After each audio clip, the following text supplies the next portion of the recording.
Alright, everything should be working and doing as intended. Let's hope that that's the case anyway. If it freezes, I'm going to throw hands. It's not froze, let's go, what's happening? We're good, right, it's working as intended. We love to see how you's all doing. It's time! Football time, Dundee time. We were meant to play this a few weeks ago, but weather said no. So we're doing it today instead. We're the only team that's playing today. Of course, we're up against Dundee. That was a game that was obviously because of was it Storm Ewan or whatever the fuck it was called. So, yeah, I mean, we're going to be doing this today. Late kick-off, so it's a bit more of a vibe stream, a bit more of a chill one, which we love to see. It's a wee bit chilly, I mean, not too bad. Just a couple of degrees over zero, so we take it. Very calm night, very good night for football. The pitch looks in pristine form as well, so we love to see it. We shout out the first ones as always. How you doing, Kate? Nice to see you, man. Hope you're well. Hope everyone's doing well, as he's just said there. How you doing, Hitman Heart? Nice to see you. Hello to you as well. Likewise with you, James. Hope you're doing class yourself, man. Points tonight and move on. Exactly it. Grab what we need to grab. Tee ourselves up for the cup match in a few days' time, and then more importantly, for the bigger cup match in about a week's time. So that would be kind of the ideal kind of scenario that we're working with here. How you doing, Daniel? Nice to see you, man. Hello to you as well. Let's fucking go, Celtic. Nice to see you as well, Matthew. Hope you're doing class yourself, Chief. It's going to be an interesting one. I mean, I had to start a little bit later. If you couldn't tell, I was about 5 minutes late because when I first started this, for some reason it was live on my end, but it wasn't coming up on like any feed. So restarted it. Things should be good. If it crashes, I'm going to scream. But besides that, we should just kind of get into the point because there's a couple of changes and tweaks to the team, and of course some of you might be aware of the first one, and that's that Kuhn's not been included in the starting 11 for this one. He is on the bench, but nonetheless we might as well show off what we have because it is a good team. It's more than fine and it should do the job. Now, I think from the last time that we spoke, the only thing that really happened in terms of Celtic transfers is the fact that we managed to get a hold of another left back, left winger type. We managed to get a hold of Jeffrey Schlupp on loan for Crystal Palace. Now he is on the bench, I believe. I'll check that and confirm for you momentarily, but we're sticking with Taylor for this one, which I don't mind. I think he makes sense, especially just to, you know, so Schlupp can watch how we play and kind of get a better understanding of how we operate. I'd imagine he would get his debut, like full debut I should say, in that cup match against Wraith in a few days' time. But the rest of the team in the back line is pretty much as you would expect. Schmeichel, Taylor, Trusty, Carter Vickers, and of course Johnston. No skills featuring in this one either, but again I'd imagine he would just be brought on as an option if he should be needed. The midfield three is pretty much as you know, dynamic as you could hope it to be. I mean, we haven't seen Angel start for a while yet, so it's nice to see this one. Honestly, I like it. I think Rio and Angels will offer a pretty dynamic approach to this game, I would say, and I think if we do things right anyway, we should be able to kind of capitalise on the guy that I think is going to be the key player in this game. And a couple of people will disagree with me, but hear me out. McGregor is going to be crucial this game because, again, I'll touch on what Dundee's ideas are in probably a moment or so, but I mean, he is going to be key for us. And of course, we can't obviously not mention the fact that our boy is back and in the starting 11. We love to see it. Jota starts on that left hand side. The bit of the surprise, like I said, is Kuhn not starting. It's going to be Maeda starting on the right hand side. I honestly thought it would have been Yang, but I guess no, it's going to be Maeda. And of course, Ida, our solo striker, and still our solo striker. Fuck the board for that one, by the way. We'll talk about that as the game goes on, but how the fuck have we allowed our main striker to leave and we haven't replaced them? And then they're trying to blame it on the fact that we couldn't get someone through the door. There were a bunch of free agents, man. That's all I need to say. Ridiculous that we need to fucking run the rest of this season out with one striker. It kind of shows where the board's intentions are. They don't give a fuck about the Champions League. They've done what they've needed to do and get through. So that's fun. But unless Ida's going to grow like a whole fucking secondary ability to be like goated in every single match, because he'll have good games, but he's going to have bad ones. I mean, we don't have too many reliable backups, and in fact the only other backup is actually on the pitch as we speak, because like I said, Maeda starts out on that right hand side. But how you doing, Fitz? Nice to see you, Chief. Hope you're doing well. Likewise with you, Lows. Hope you're doing fantastic yourself. What channel? It's on Celtic TV, Callum, if you're asking. Hello, you doing? How you doing, Mark? Nice to see you. Hello, fellow champions. Let's see a big statement for the boys tonight. That's the minimum. You know, a decent performance, all the kind of basics, and we should be okay. But like I said, football's a very interesting sport. We don't want to take anything, you know, for granted. We've been pretty good at Celtic Park. It's been one of our fortress type seasons where we haven't actually managed to lose here yet, which is pretty much something I would expect to continue with this one. I think this should be a straightforward 2-0, 3-1 type scoreline. I think Dundee, it will depend on what they do in the opening 20 minutes because they'll sit in, they'll soak up as much pressure as possible, but Celtic are good at kind of handling and keeping that stuff firmly on Dundee's back, essentially. Like, if we can keep the pressure on them, they'll eventually crumble. It's just kind of how it goes. But Dundee's lineup, it's pretty interesting. Again, it's that kind of usual 3/5 at the back system that a lot of teams like to play against us with, and I think for the most part it makes sense. I mean, obviously you kind of can't talk about the few kind of key players in this one. I think obviously the main ones would be Murray, Silla. I think Arawumi as well would probably be kind of a key one, and of course we can't talk about the man that's in between the sticks, because he's pretty much going to be the man that's doing the most for Dundee tonight. I think over the course of the 90 minutes he'll be making a lot of saves, especially if Celtic are going to be very attacking like we would hope and expect to see. It's not exactly a full packed out Celtic state. Well, I mean, it's not really packed out at all actually, it's just panned around the top. I'd say it's about 70, maybe 60-70%, somewhere in that bracket. I mean, it is a midweek match and it is very late at night, so it doesn't really surprise me. A lot of people might just be staying home for this one. Gotta get the game to work as always. We know that feeling, Chief. We know that feeling. But for the most part, I think we should be almost ready to go here. We're just making sure everything's working and doing as it needs to. I'm just checking any last second sources, because we do get them occasionally. That's my own phone telling me that I'm live. Fantastic. So yeah, I kind of figured that, Chief. I am speaking to people right now, so that makes perfect sense.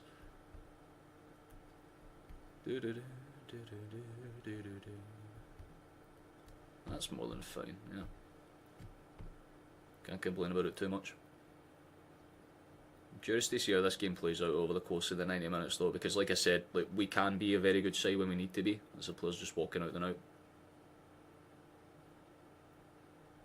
As long as we do what's necessary, I am more than content with it. But again, what about you? What would you say your predictions, or where would you kind of put the middle ground, so to speak? Because again, like I said, it's open to debate, right? Like, Dundee could come out, catch us cold, they might get a goal early on, and they might play to defend themselves like lions essentially and try and get across the line with just that 1-0 win. They could even potentially, like I said, if they get the first goal, they could just hold out for 70, get that one goal that Celtic always tend to score at Celtic Park, and then they can still hold out for a 1-1, which in Dundee's eyes is still pretty massive, because again, if you look at the table, that should probably be one of the last things I should have pointed out, but there's a little look at the benches and stuff before we go on. I should kind of have pointed them out earlier, but like I said, Kuhn's on the bench, so we should be able to see him. As Schlupp's on the bench too, so that's fantastic. But in terms of stats, Dundee are still kind of in the fight, you know. A win here would see them kind of rise up as potentially far as just behind the kind of 7th spot, although they would need to win pretty convincingly. Ideally, they would just want to be able to get a point, put themselves back over Kilmarnock, so they still have points to play for, they still have a reason to do what they're doing, so there is that, I suppose. But we're just about to get underway on my screen here, so hopefully a good game.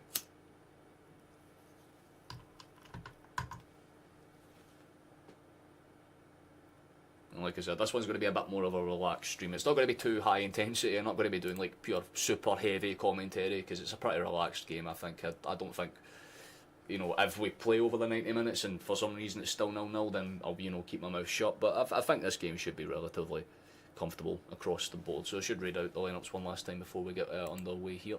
I don't know how delayed this feed is, but probably delayed by a few minutes, I'd imagine. But Schmeichel starts in between the sticks. Taylor and Johnston are the fullbacks. Carter, Vickers and Truss, they are our centre-back pairings. The midfield three of Angels, McGregor and Rio take that spot. And honestly, I think Rio and McGregor will be two very key players today. Like I said, McGregor's definitely the main one to watch in my eyes, with Maeda and of course Jota starting on either side of the wings, with Ida being our main man in the middle for County. What am I saying, County for? I just read Carlson, I made the mistake there. But for Dundee, I should say, the ball has kicked off, but I should just finish this quickly. It's Carlson in between the sticks. Donnelly, Portales and Ashley is their back three, with Ingram and Mulligan as playing as their kind of false wingers, so to speak, with Garzacanto and Silla in the midfield, with Arawemi, Robertson and of course Murray playing as their stand-alone striker. We should give this a refresh and we should have a live scoreline by now.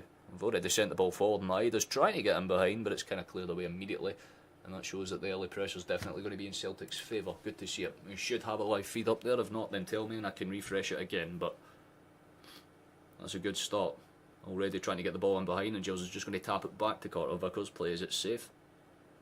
And definitely, like I said, not a packed out Celtic park by any means, but still fair play to the ones that's shown up, especially considering the weather conditions. That's already a good ball out towards the left hand side though, and they could be granted a very worthwhile reward, and an early one at that, for making the journey to paradise. That's a good pass in behind. He's still just trying to keep the ball close. It's a bit loose and Dundee managed to steal it away. Murray's done well to kind of hold up the touch, but he'll have to lay it aft towards either Ingram or Mulligan. Picks Mulligan and then it's kind of clipped out. Good challenge by Taylor and already a throw in. That's decent. That's pretty respectable. I can't complain at that stop whatsoever. Dundee will be defending as much as they can. You feel, it's kind of how they operate. They'll sit back, soak up pressure. Like I said, it's kind of how they approach these types of games. I've been alright, to be honest. A couple of things in my personal life, Chief, I'll be honest. Mixed bag, let's say. I think that's probably the nicest way to put it. But I'm doing alright. Whoa, they're trying to claim a foul for Dundee here. I'll be curious to see if they give it. Referee keeps his hand in his pocket for now. That's interesting, but just a couple of odds and ends and shouts there for the Dundee team. I think they were looking for the foul more than anything. Nice to see Big Carter controlling the back line, just kind of sending Trusty forward, getting everyone involved in the play out towards Taylor, and there's a potential break on that left hand side, but the touch for Jota was a bit slack. Recovers well enough and plays it back towards Taylor, and it's just going to be switched across to the right side instead, potentially a route up that flank. Good pass. Good enough for Johnston, steps inside, good feet, big man, that's what we love to see. Plays it back into pretty much where he received the ball from, but this time it has opened up a few spaces and lanes for Celtic to run in behind, with Rio's just about 30 yards out, has a crack from range, goes across, and I tell you what, could have been dangerous. Carlson wasn't taking any chances and uses his hands, palms it away, and they try and force to keep it in, and to be fair, good hustle for them to win the throw-in instead, but Celtic still have the pressure predominantly there. Good early chance. I respect the effort for Rio. It was pretty much a mix between a cross and a shot, but it was definitely enough to make the Dundee shot stopper react in time. It's just kind of put the defence on alert here, because they've all of a sudden packed the box. Ball crossed in, really good. Ida's there just in case. Ball into the air here. Johnston tries the volley. I respect it, but it was always going to be sailing over the bar. Respectable effort, but that's about all you can say for that. I'll be fully honest. How you doing, Jim? Nice to see you, mate. You're getting mega lag on your stick. I feel that, to be honest. Listen, we know Celtic TV has issues like 90% of the time. Like, that's just kind of how it operates. But I don't have too much wrong with my feed, in fairness. Good recommendation, in fairness. You wish you'd managed to listen live when Jota scored that goal against Will to Syria. I know.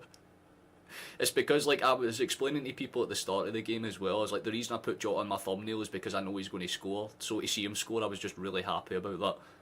Plus his reaction afterwards, so like the fact that he was crying shows how happy he is to be back, and I want to see more of that. Like, yeah, it's a bit of a shame losing Kyogo. Don't get me wrong, but it's good that we go. That's going to be awkward to keep. What a touch. Oh, could have been good for Maeda there. He does force it out off the Dundee player, so it's going to be a throw-in nonetheless. Good step out for Ingram. Did well to cover the space, but again, Dundee just seem at 6s and 7s across the back. They're not really prioritising trying to get out at all. Like I said, for the opening 20 minutes, it could just be a case of soaking up as much of that kind of early adrenaline that Celtic have going here. That's a great pass out by Carter Vickers. The backline's getting very much involved when it comes to the quick breaks in behind. Maeda touches it to the side, gets pressed. Well dealt with. Cantu tries to step out to mark his man, but Angels is comfortable enough with it. Spins it just straight across. Trust it. Lays it up. Robertson will try and stand his man up. Brilliant touch in for Rio. Simple football for Celtic. Oh, that is lovely for Jota through the legs, but Rio's pass back's a little slack. Celtic do have a lot of bodies there though, and Carlson has the right idea. Just send it as far forward as he can. Trusty heads it down, but plays it straight into the path of a potential break for Adewumi. It's well dealt with by Carter Vickers though. Excellent touch, and it just spins that space open. Ball over the top is dangerous. Not sure if Jota's onside or not, but for now the flag stays down. The Portugueseman plays it through the legs again. That's twice in 2 minutes. He's done the same thing. The ball into the box was dangerous, but again, Carson was quickest to react, gets out and claims it comfortably enough. I love how different Jota looks when his hair's slightly wet, man. He should be a commentator. I appreciate that. That's kind of man. Yeah, Evan Ferguson. It sucked to see him go to West Ham, because I knew, like, I was even saying that, it's not as if it would cost a lot to get him in. But yeah, for whatever reason, we just decided not to do that. And I mean, I get it to an extent, right? It's you know, it's the board wanting to maintain as much profit as possible, but like, we needed a striker. Like, of any capacity, we needed a fucking striker, and again, it just doesn't make sense. Why would you let like a key player go, especially when you're having a good campaign, a decent run in Europe going? That's a kick to the face. That might be a card coming out. It definitely isn't malicious, but he definitely got caught there, you could tell.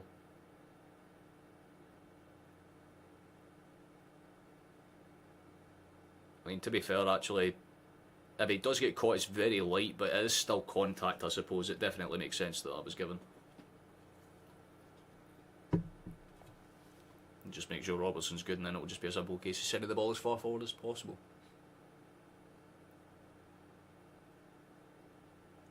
Hope the Jota plays so well tonight, I know.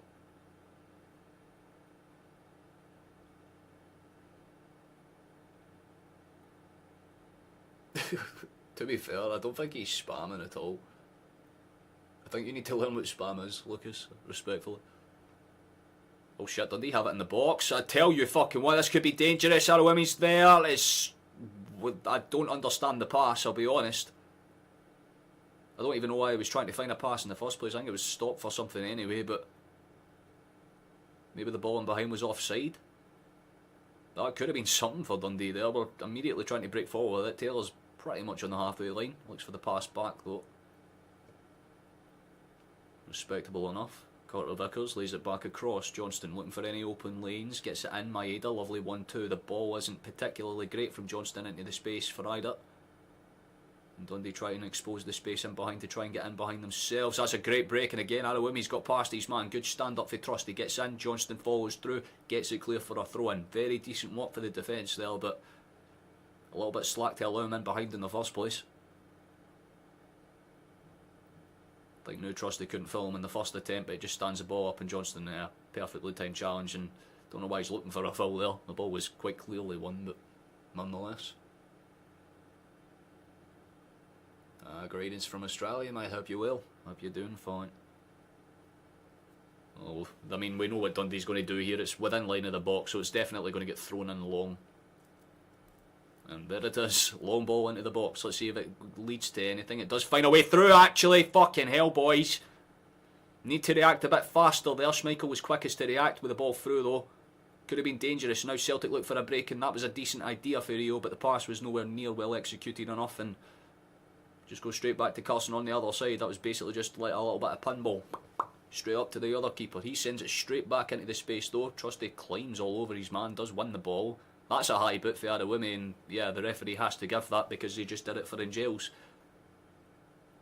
Murray's trying to claim that it was a pull on him on the way through, but... Or is he trying to claim for something in the box? I'm not too sure. Let's see what happens here.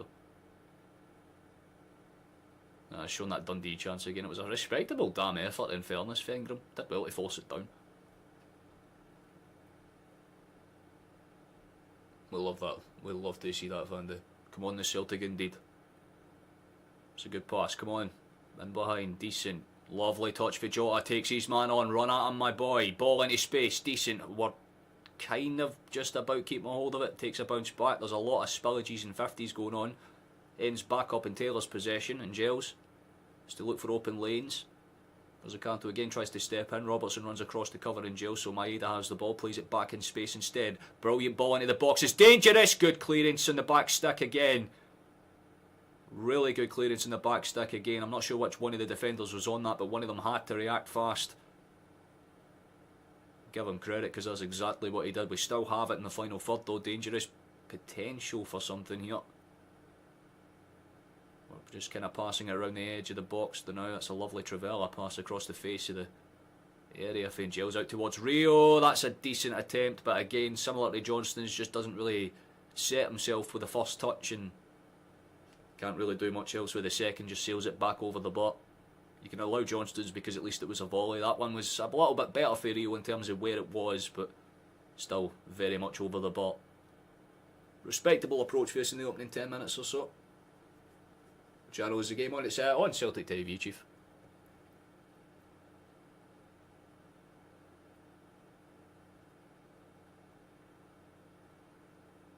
Oh, how you doing, Steve? I didn't even see you in there. Sorry, Phil. I totally missed your message. I hope you're doing well, man. I hope you're doing fantastic. I'm doing alright.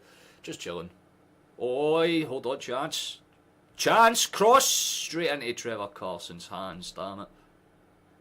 Well, case in point, we are forcing chances, we're just not really getting them into the lethal areas. I really like that ball in behind for Maeda, and the pass across the face of the box was just as fine for Rio, but again, Carson's just stepping out every time there's a wee bit of pressure, so you can give him credit for that much. Nah, I think it's just because Lucas is a bit younger on the hoops. I think he's, if it's the looker that I'm thinking of, I could be wrong, this could be a totally different Lucas, but if it's the one I'm thinking of, he's a younger fella. Here's Taylor trying to make his way up the space now, that's decent, passing behind's good. Rio lays off a lovely overlap, Jota's going to have to try and force his way through, Dundee up to clear the lines for a corner. Honestly, the safer call there. I think that's what he's saying, he's made across the box. It was a decent step in actually, can't take anything away from it. But it's nice to see Jota taking those runs, try to force the issue. Corner kick for us though. Got Donnelly trying to mark his man near the back stick there, Carter Vickers is on him. Got Portal is on Dyson, so I don't think they'll be aiming for him at the back post. This could be a short pass and then a swing in potentially, but it's just a straight corner towards the back stick and over everybody. I mean, Trusty goes down under Silla's pressure, but I don't think there's too much with that, I'll be honest, and they'll just give it out for a goal kick instead.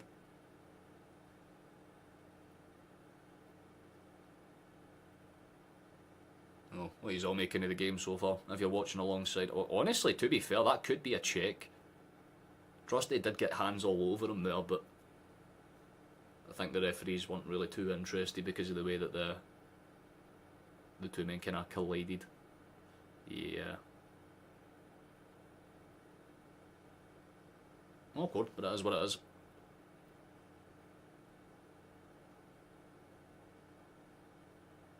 I mean, they're checking. I don't know if they're checking it or not, to be honest with you. This is the thing. They really should be checking that. Honestly, that might be one that they'll have to look back on afterwards and be like, damn, maybe we should have actually focused up a wee bit. That's kind of poor, honestly. I mean, Trusty's a big fella, he wouldn't go under the pressure for no reason whatsoever. Nice to see you, Flag Sausage. How you doing, Chief? Hope you're well. Come on, boys, decent passing, but oh, that could be something. We're keeping the ball on the ground, which is nice to see here. We're not trying to be too clever and switching behind all the fucking time, so that's a plus. But the pressure's definitely on Dundee here. They're not getting out the traps at all. Good simple lay across, has to keep it closer to his chest here, decent. Good hold up for McGregor, that's nice. Yeah, it seems like we're attacking them in bursts, like we're having 3 or 4 like little chances back to back to back, and then if they don't work out, we just slow the game down for another 3-4 minutes and then try and go again. Like granted, like I said, it's not a case that we're making shots, we're not really getting too much going in that sense. But what we are doing well is we are getting into those spaces, we're trying to funnel it into those like open lanes, and if we were honestly just a wee bit more clinical with the final ball, we probably could have at least had 1 or 2 really decent chances inside the penalty area. But so far the best chances have pretty much came for range. Which is a bit of an annoyance because we're not really good for range. Apart from McGregor, there aren't too many of them that can actually fucking hit them for range. So it's one of those. Good approach play. Over everybody. There's another potential check going on. What the fuck's going on here? It's a very awkward game. That's another like set piece that's gone into the box and they're having to check this one too. Strange. Okay, something's definitely going on. I'm not too sure what, but the referee's just standing there like this. I don't know what the fuck is happening. How you doing, Stockroom? Nice to see you, brother. Nice to see you. Hope you're doing well. I mean, Portales and Silla are just talking to each other.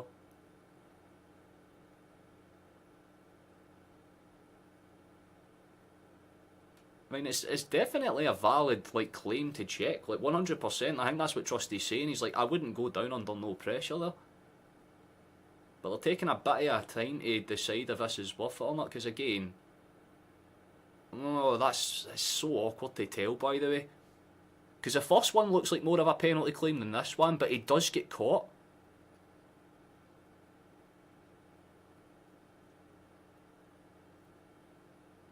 That is awkward, but I'm not really too sure what to make of that.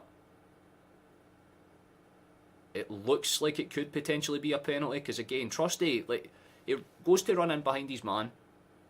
They're first of all trying to see if the keeper's impeded, and he's not because there's a literal whole Dundee player between him. That's strange. That's very strange. I'm not sure what to make of that at all. I think it's going to be a Celtic penalty though. Because he does get clipped there, you know. The referee might point for this.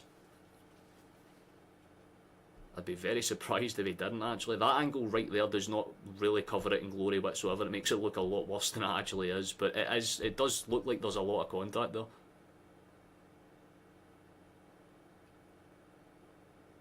So this might be one that's given. And I think they have given it. Okay. This is this is interesting, okay. Go on.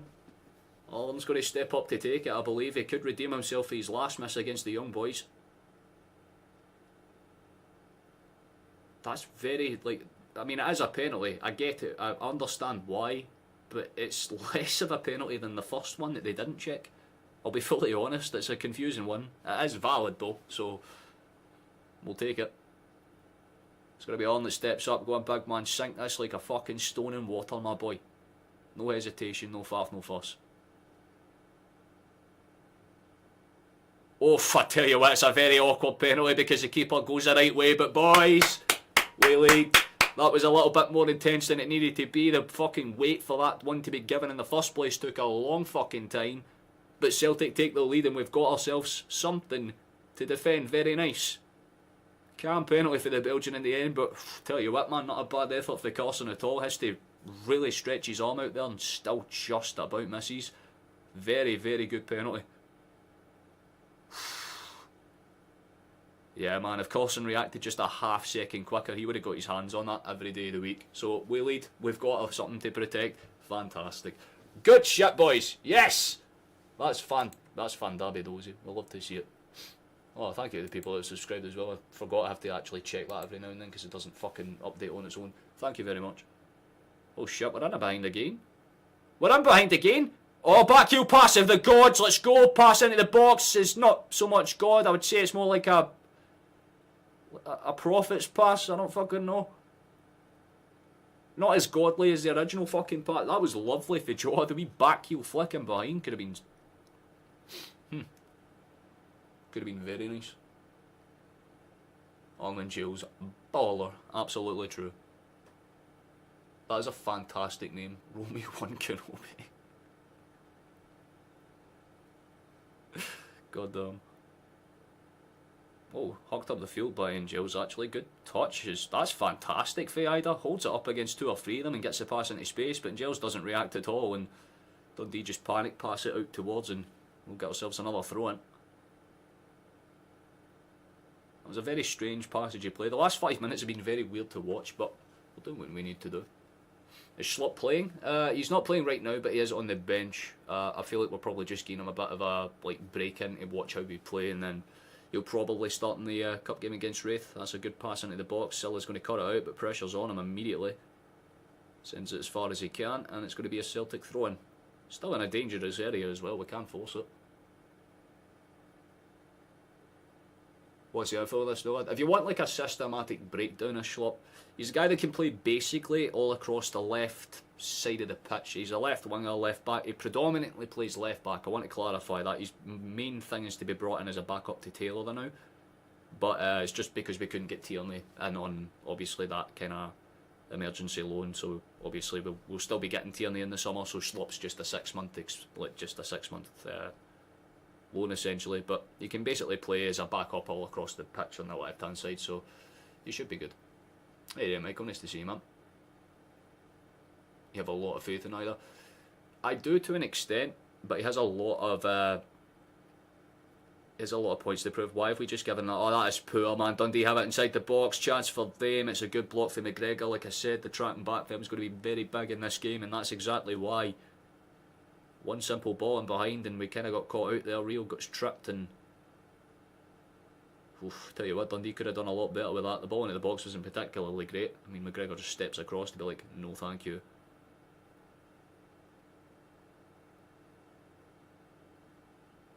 But think for the most part they'll kind of count themselves a wee bit lucky that that wasn't worth more. Tierney and Johnston at fullback next season. Honestly, yeah, we would have like probably one of the like sleeper builds for fullbacks probably in the entirety of Europe, let alone just like Scotland. We'd have the best fucking fullbacks in Scotland, full stop, bottom line, as it is right now, but just adding to it, you know what I mean?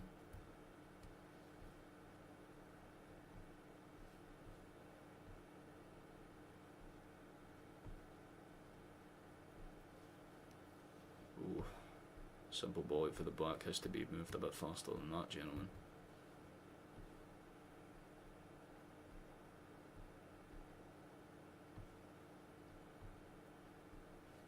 Nice enough. Plays up towards Jota, just keep it on the ground, fellas. Nothing too fancy here. Cuts it back, switches it across into towards on again. There's a good step out for Robertson, but he's going to just, yeah, shimmy that back across towards Johnson. That was kind of obvious. Simple football for us so far. We'll love to see it. How come Ira's not taking penalties, or they just try to justify Joe's big fee? I mean, to be fair, when we signed him, it was because he was a very like well-known set-piece taker. Like he, you know, is actually quite good at them. He has only missed the one. I think he's only missed the one for us anyway. I could be like incorrect on that, so you know, if I'm wrong, then I'm wrong. But I'm convinced anyway that at the very least. That's a good steal, actually. Hold on, we might actually have a break going on that side. Move it. Taylor. Shift. I get... fuck, I get what he was trying to do. It's one of those ones, you know what I mean? Like, the pass was ideal, I guess, but he just didn't fucking get it off quick enough. I don't mind, like, the occasional mistake there, but that... I could have moved that much faster, and it would have made the wing run way simpler. Like, way simpler. That's unlucky. Dundee seem to be stepping out their traps just a wee bit.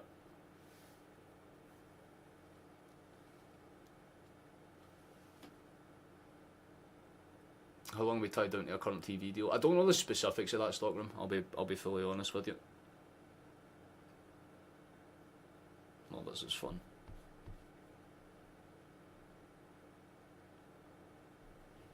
I guess it's being gay. I don't know why that's happened.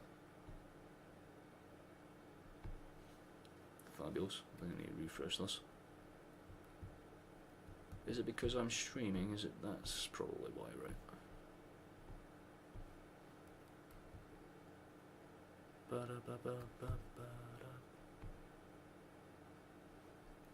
That's not good. Well, my feeds have just died on me. That's interesting. Never had that happen before. Can you maybe fucking not do that? Not like do it at half time or whatever. That's fine, man. But like, I kind of want to tell what's happening. If that'd be fantastic. It's just decide to freeze. We'll be back when he's back. Jota, when he's at full fitness, will be dangerous. Also, man managed by Jota. I think we'll see an improved one. I think what Rodgers will do is he'll be able to kind of drag what he see what he did with Sinclair when he came up for obviously the like down south. Obviously, like he came up and settled in at Celtic when obviously Rodgers first came here. That's my thinking. Like he could just do something like that with Jota where he builds him in his own way and his own system. So that's the way I'd like to kind of process it in my head. It's just came back on. Apparently, Trusty missed a big chance there. There was a header off the back and that just bobbled out.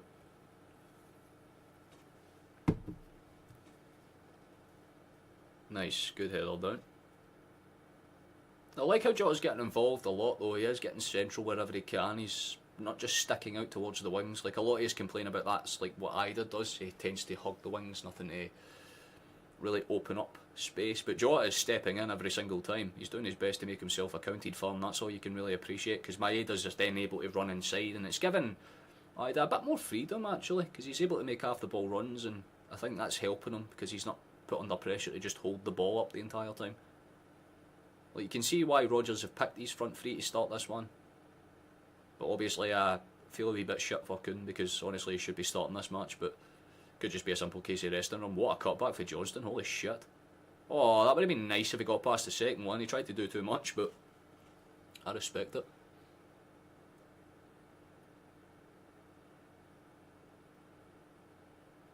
Oh, Jesus Christ. I just looked at that. Thanks, Virgil. Very cool.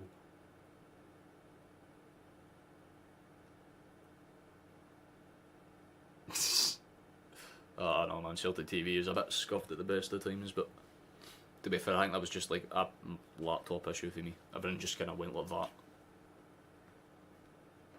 Like, you know, when you're on YouTube and the screen just goes white, that type of shit. Closed it, reopened it, and we're fine. That's a good header for Carter because there's a chase down though, so we're not dealing with it properly. Trusty gets it up and away.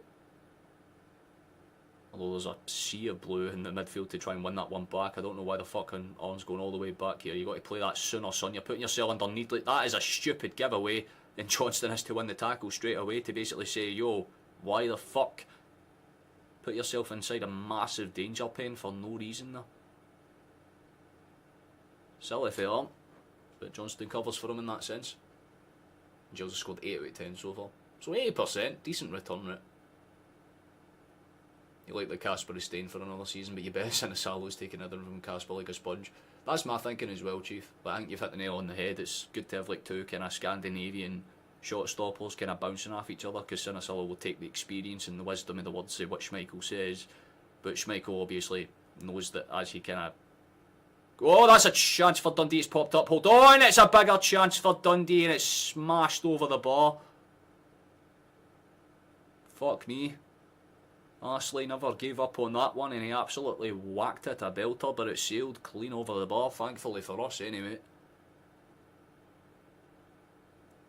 God motherfucking damn. That was a threat. Wasn't particularly well cleared by either, just kind of popped out and he just smacked that as hard as he could. Sailed over the bar, thankfully for us, so we'll take it.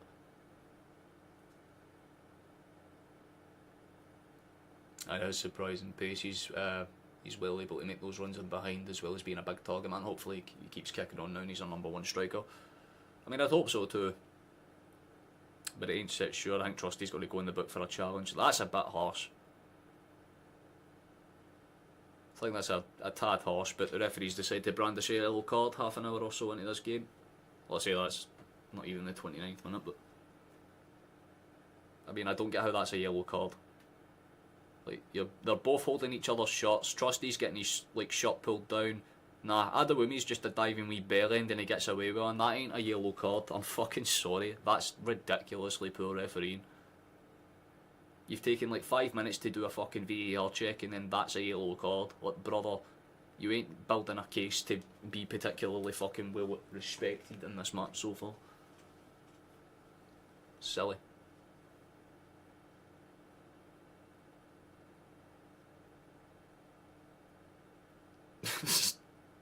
I feel that, Mark. I think it's just because they're not being put under that much pressure. That's a ball into the box, high stick over everybody. Why would you touch that? Thankfully it didn't go out for a corner. We've kept it in play and Ida will just try and get it up. It takes a wild deflection off the back of somebody and Maida can put some pressure on. But good hustling from Ingram, played in behind, and Carter Vickers will say no thank you. Pops it back into midfield and there's a bit of a mini battle going. Like I said, Jota gets involved and he just gets bonked in the face for his troubles. And they've had to hold the ball up. I don't know if he's just busted his nose or something, but he's just been hit there. He seems fine. Wee mark in the face, but nothing too bad. It did just take one of those weird like pop-ups that just kind of catch him. Yeah.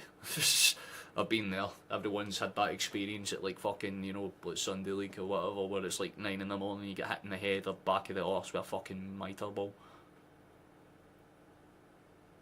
Good for Taylor. Decent enough hold up for Rio. Has to cut it back to save himself some time and space. Decent enough.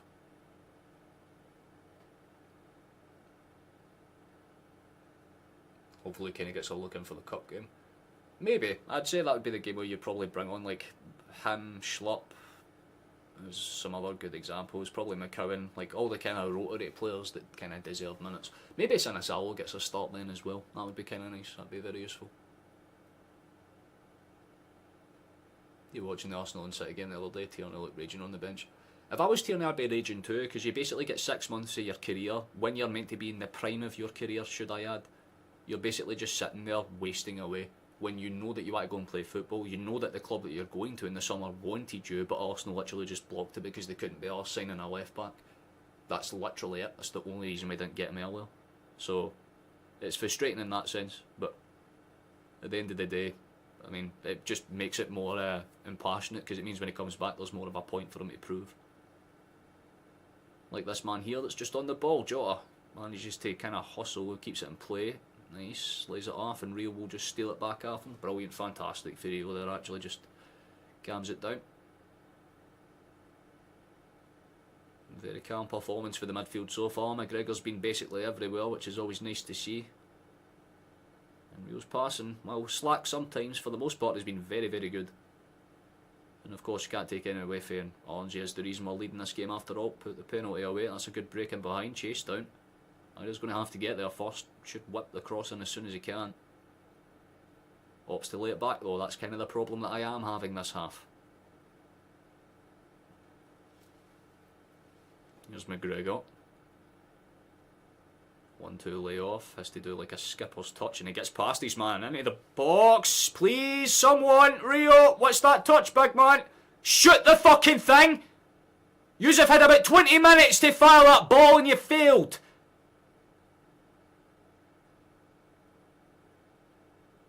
God fucking damn, man, less bottle than a goddamn paper cup factory, what was that?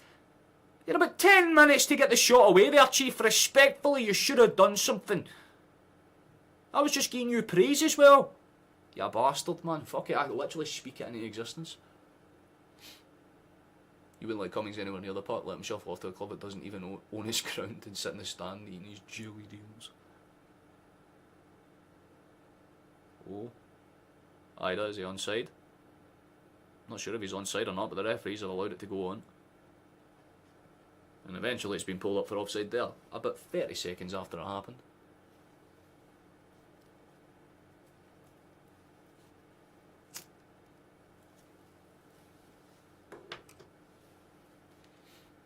I don't know who I was saying this to, but I was having a conversation with someone. I'm like, boy, he's like that. He's basically just doing the inverse of what Karamoko did. You know, he's just went, fuck it. You know what I mean? Like, I'll just go to like one of the like. But you need to actually be good. No disrespect to Cummins, the guy's alright, but he's not fucking particularly fascinating. I don't see him being like even a Scottish international quality or even fucking Celtic first team quality. If he wants to fuck off to West Ham or wherever else, then let him. That's all I'm saying. All I'm saying is that 500 grand pays for a couple of fucking weeks of wages for like Jota or someone else who's actually a player that actually, you know, contributes. But I don't know. Like I said, see player power, it's not the worst thing in the world, because it's nice that players have their say, but there's wee fucking idiots that rip the piss with it and think that they are better than the club. Nobody is. Do you know that good old saying, the fucking, what is it, the shirt doesn't shrink to fit inferior players? Players like Cummings are near the ones that need to fucking look at that motto and realise club's giving you everything throughout your youth career and you want to bail on them when they fucking need you. That's scumbag assery. That's the nicest way to put it. Oh, good call back for Joe. That was lovely. Just side to side some. There we go. Good for McGregor. Lays it off. Johnston. Oh, that pass is pristine. That was unlucky as fuck. That was a great, brilliant piece of vision for Johnston. The run for Maeda was pretty much perfect as well, but you give the credit for the tackle. That was genuinely a game-saving tackle. Because Maeda would have been one-on-one with the keeper if that had gotten through. That was brilliant work. Fantastic attack and fantastic defence. Can't actually argue. That's exactly my point. Some players don't understand that money isn't everything. Like, sure, it's not. It's people think it works like GTA. If you have money, then you can just level up. But no, motherfucker. You need to be where you're happy, where you're flourishing, and more importantly, where you're actually utilised. That's the problem with a lot of Premier League fucking academies. They're just oversaturated with English kids that are worth way more than they fucking pretend to be. Oh, that's a good ball through. Hold on. Sharp. Chance. Aye, that ball. Oh, balls. I respect it. Again, it's the same thing that I keep saying. We get the ball into the box more than fine, but we can't find a shot. Carlson might have got a wee flick on there, but I don't think he did. I think he just let it run through once he realised there was no one making that delayed run. Fuck knows where Karamoko is. Suffering, probably, and that's what he deserves. Where am I not to pick from? Yeah, but I'm talking about the actual, like, you know, the academy players that have been here for years and understand the intrinsic and the actual, you know, value of Celtic Football Club.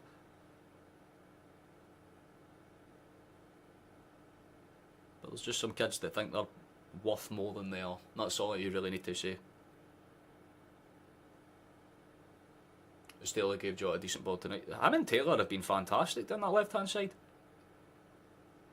Let's see, what I was saying earlier on was because Jota's like stepping into the midfield and actually opening up some lanes for his team, it's allowing like players like Ida and Taylor to actually kind of maintain their space, so they're not getting stretched and squashed thin, which is really nice to see, because everyone looks a wee bit more composed, they know where they need to be. I think the only player that's been caught out of position was Rio when he got tripped up on that like breakthrough chance for Dundee. Besides that, every other player has held their positions relatively firm. So you've got Rio basically being the roaming midfielder, so to speak. But the rest of them are just staying where they need to. Because exactly like that, Rio just hangs off the edge of there, gets the ball down, picks a winger and then just lets them move. He's like the anchor. And you've got McGregor sitting in behind them just to open up those spaces and win the ball back. And it gives that defensive like stability because you know you have an extra man back. Like, tactically, this game has worked out. Perfect chance for Ida, he's been pulled down there, surely, referee! He's claiming for something, and there was a big shout for the crowd, but the referee is not interested. This is interesting, let's see. No, do I actually see in hindsight, it does kind of go down way too soft. For the first one, it looks like he gets kicked. You know what I mean? It looks like he raises his leg and catches him. But for the second, it's not. It kind of goes off his arm. That's more than fine. That's a valid challenge. I was going to say, I was like, what the fuck? Rocco Vata. He's the one that I missed because he genuinely looked like he had real potential. And a lot of the Celtic like youth academies, well, like staff and all that, really spoke highly of him. And then he just bailed. You don't blame Dembele and his chance to move because he didn't have a chance. Celtic, and it didn't work. He was 16 and he was demanding first team minutes, Smuck.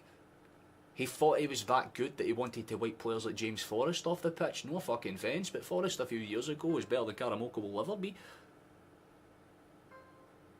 Why do people keep fucking messaging me and turning my notifications off? Respectfully, I don't need to be hearing them. Yeah, very stale half, I have to say. But the second half could always be better. I should give this a wee subject just in case people have. Hey, we have got a couple extra. Thank you to the people who have joined us. That's very cool. We're 16 away from 1600 balls. So if we can gain a couple extra more, that'd be fantastic. Thank you for everyone that has joined us. Hey, Dangerous, come on the hoops. We'll love to see it. We hope this summer we get Lennon Miller. That's a good shout, actually, Kenobi. But again, it's a midfielder. Why would we need another midfielder unless we sell Rio and then bring in Lennon Miller, which would make sense? I don't see there being a reason for that. Right now, we need a striker, we need a defender, and ideally, you know, I would say just another winger. Another winger would be quite ideal. I guess there's always a chance we could take Schlupp on in a permanent, and that would solve the left back and left wing kind of problem. But again, when you already have Tierney coming back over in the summer, it's kind of pointless to think about that.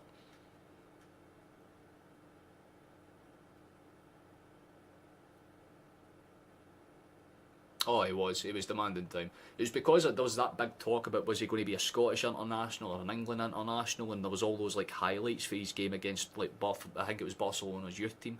So there was a lot of hype around him, and that's what like Celtic were like, cool, right, we'll put you on the first team, but you'll be playing select minutes in the cup. And he was like, no, I want first team league minutes.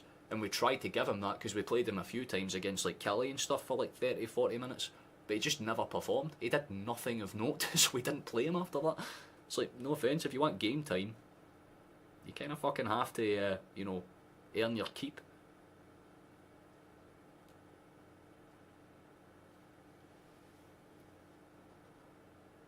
Dembele was way too small. Yeah, I'd agree with that. Brown better than Kalmack, better than... Ooh, who do you think will be the next Celtic captain? If you're asking me, it would obviously be Tierney, right? Because obviously it's that return to home kind of scenario. If it's like players on the team right now, I would say if it's not McGregor, I would probably give it to Carter Vickers. Maybe. It's hard to choose, honestly, because there's a few players that genuinely have that oomph about them. You could give it to Ida, it would make sense. You could give it to fucking Maeda, it would make sense. But realistically, the next one after McGregor would most likely be another Scotsman, so it would most likely be Kieran Tierney if he's still there. Yeah, Johnston would be the backup 100%. Johnston I fucking love, man. He's got like the captain's mentality, but he's just not like a British player, so very rarely do they get captaincy. McCowan doesn't make sense because he's just simply not played enough minutes. If he stays fit, absolutely, yeah, pretty much nailed it on, Chief. Potential break for us down. Oh, hold on a fucking second. The entire left-hand side of the field is open. Do not step inside, Taylor. Please see the fucking vision. He sees the vision. Let's go, big man. Good. Opens up the space. There's a lot of places. Oh my god, this is really nice. We're overloading that side. Ball in is good. McGregor doesn't sort his feet out, but it's still bouncing around. Cleared away as far as in jail. Is about 30 yards for the goal. Rio can't get the first ball through. Manages to hold it up and keeps a hold of the second one. That's good stuff, big man. Fantastic hustling. That's what I'll try to end this first half with a potential second goal. It'd be a great fucking way to steal it, I'll say that much for free. Aye, definitely Black Sausage, 100%. I'd say it would be a toss-up between like Johnston and Carter, because they'd be the two in the team right now. That's good for Rio. Oh, I respect that Fane Jails, the little hold-up touch. I could see what he was trying to do. Like, the ideas are really much there, but the executions just ain't happening for us right now. But we're 1-0 up. I mean, sure it came for a penalty, but it was a fucking penalty. Pretty straightforward one at the end of the day. Potential break, actually. As soon as I say that, why would you do that pass, Rio? That's why I'm confused. You actually had the space to shoot, and once again he just hesitates. Seems to just either be like insistent on being creative, or he just fires for range and misses. You've got to be a bit more intricate, exactly like that. That's a bit better. Johnston takes his man down. Brilliant ball win though, actually, in fairness. The referee doesn't play foul. That's fucking good for the ref. Well done for seeing that. And that takes a bounce up. That should be a corner kick for us.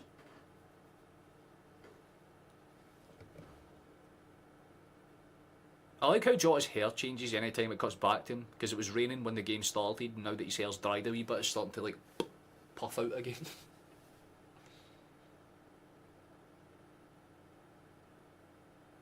Is Forrest vice-captain right now? Vice-captain right now is Schmeichel. Just because he's really experienced. Like, you've seen the games where McGregor doesn't play, it's usually Schmeichel, if not Carter Vickers. They're like the trifecta. But honestly, I'd put Johnston as a co-captain. 100%. The boy plays for the badge. You can't take anything away from a player that does clearly give a fuck about the club. That's good for Angels, good touch. Just keep it sound and safe, boy. Oh, play it back. That was the right idea. There was nothing wrong with that at all. It was just a really good piece of defending for Dundee. That's the one thing you can give Dundee this half, though. They have played very well. Portalege has been holding himself up pretty decently. Donnelly's having a good game. Can't say anything bad about the midfield either. They're holding up where they have to. Silla's been pretty good in the physical battle, but they'll obviously give away that penalty, so you have to kind of factor that in. Robertson and Murray, well, we haven't seen too much of them. They've been okay. They've not been too bad, so you have to kind of factor that in. It's one of those, right? So I think over the course of the first half, I wouldn't say it's been too bad. You know what I mean? We're just about to tick on to the 45th plus anyway, so I think, I don't know. So any really tweaks and changes we should really be focusing on? Maybe just making sure that our defence is a wee bit more aware with those balls through, because Dundee did have those one or two kind of iffy moments. There's 2 additional minutes to be played, so that's interesting. We'll kind of see what happens in that time, but it's like Dundee are more than happy to just play towards getting to the end of this half with just the 1 goal down. Simple enough for Carter, good stuff. But again, Dundee are very much playing to kind of set themselves out. They're not trying their best to force the issue. That's a steal. Potential for us to do something there, but it didn't necessarily work out. You'd give it to Jamesy if it played more. I kind of feel that, to be honest with you, so it's just been brought down now. The Canadian destroy a little I love that. Oh shit, balls are behind. Oh, big mistake! For Dundee, they've spilled it! Is there a chance of another spillage? Yes! A very confusing goal, but it's Ida again. Let's fucking go, big man! He just needed to be picked as number one, and then all of a sudden he gets the wee fucking buffer stats. That is a brilliant finish, in fairness. His reaction finishing is top fucking notch, by the way. Should have been scored in the first two chances, I'll be honest with you. I'm not sure how the second one doesn't go in, but when it bounces back to Ida, my fucking god, does he not hesitate to hit that with everything. I love that for Jota to sprint into the box. He's seen that was getting spilled about 5 seconds before anyone else did. Runs in, hits it hard, keeper has to spill it again. It's a brilliant save at the second time for Carson, but he can't do anything about the third because Ida picks his spot, hits it hard, hits it high, and the Irishman makes it 2. Exactly as I was kind of hoping. We get towards the end of that half and we fucking pop off. Ballin'! Go on, big man! That's what we love to see. Pinball, exactly it. You could not have fucking put it on, well, genuinely. It was pinball football. Just go, and then Ida's like, aye, that's not going to fucking happen, lad. They're checking for offside, you disallow that, I'm throwing fucking hands. He was on. He's on and you know it was on. Don't stand there with your fucking hand in your ear, a prick. We're not doing this. If I disallow it, I'm actually going to lose my shit. Absolutely not. Oh my god, how you doing, Megan? Nice to see you. Everywhere he goes, Silas goes a goal, Silas goes a goal, cause he's a fucking legend! We love him. He's actually fucking... That was genuinely, the reaction on that finish was clean. Because he's still technically getting up off his feet and he just swings at it. Like that body movement was clean. I don't even think Carson was expecting to get the shot off. I think that's why he takes like the extra step, because if he doesn't do that, he could probably get his arm up in time, but Ida just catches him out completely. Fantastic. Well, you're doing well, Megan. Hope you're having a lovely night, love. Great to see Ida's streak continue. Great for his self-belief. Great for us as well, because this means it's not an awkward 1-0 lead that we're defending. 2-0 is much more confident, although one of our boys has stayed down there. I think Ida's stayed down as soon as he's back on his feet. But he's holding his back. He's kind of bobbling around like this. Aye, that's the thing. Ida's now finally getting himself into that fucking role. We just need to see him getting some goals for outside the box, and then we know that we've got that all-encompassing striker that we need. But that's half-time. Pretty good. Can't complain too much about it as a whole. Johnston and Giles are having words, but for the most part, very solid. Can't complain too much. Very stale in some aspects, but for the most part,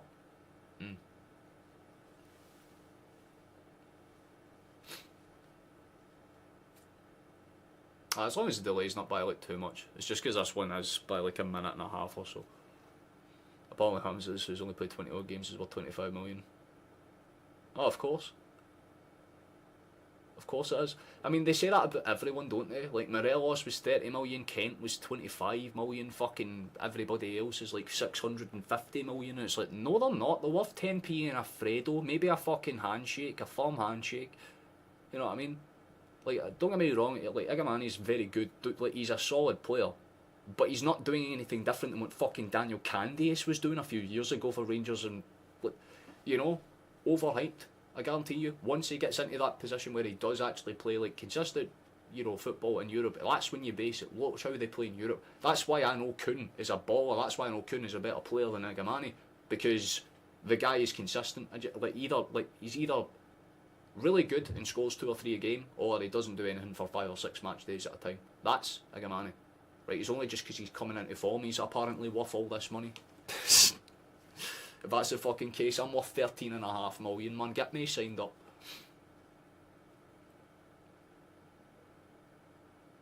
I know. That's my point. Like, when we actually say we've got players that are worth 10, 15 million, we sell them off for about 25 or 30. Like, we actually underestimate our players, if anything. And you've got them going, yeah, no, like, fucking Butland. Yeah, he's worth 65.5 million. Like, in his dreams, maybe. I can't believe Ida's been sitting on the bench as Kyogo, so I would prefer Ida to Kyogo. Well, you don't have to make any preferences anymore. That's the benefit about it, Coffee. That's what I would say.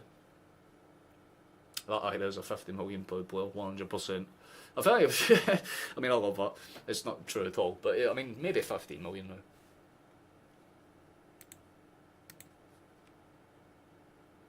Oh, we're past 8. Oh, there we go. We've already hit the sub goal. So 4 more, and then we're at 1590, and then 14 away for 1600. That's pretty damn respectable. 25 million shekels. Or 25 million shares in Rangers. Adds up to about 20 quid. You'll be smiling after 90 minutes, but I fucking hope so, Jacqueline. That'd be smashing. Oh, that's very kind of you, though. I'll just check that just in case that was missed in the update. I don't want to miss anyone that subscribes. But thank you very much, if you have. Massive shout out to you. Personally, you're not too disappointed we didn't get a striker. Our squad's already strong. Well, I agree with that to some extent, Chief. My argument is that, like, say we do the madness of getting passed by them, what happens then? Or more importantly, what happens if Ida gets injured? Right? Because it's not as if it's unknown. Ida has been injured in the past, so it's one of those where I would be like, look, you have to kind of think having a backup's better than having nothing at all, you know what I mean? Because, you know, at the end of the day, if you are all of a sudden down a main striker, who have you got to really replace him, right? You either have Maeda, who you bring in to play out of position, or you have Jota to bring in and play out of position. So there's 2 out of position players as backups, which is already a problem because that's not where they're meant to naturally play. So having someone like Ida is great, don't get me wrong, having been the main man's fantastic, but my argument is that we should have maybe put a wee bit of effort in, just a tiny bit of effort in, not to even sign someone great. I wanted Fiskard, I've been open about this for years, but I would have been happy if we just signed somebody, even somebody on loan, just to make sure that if Ida is injured, we could have that kind of man covered.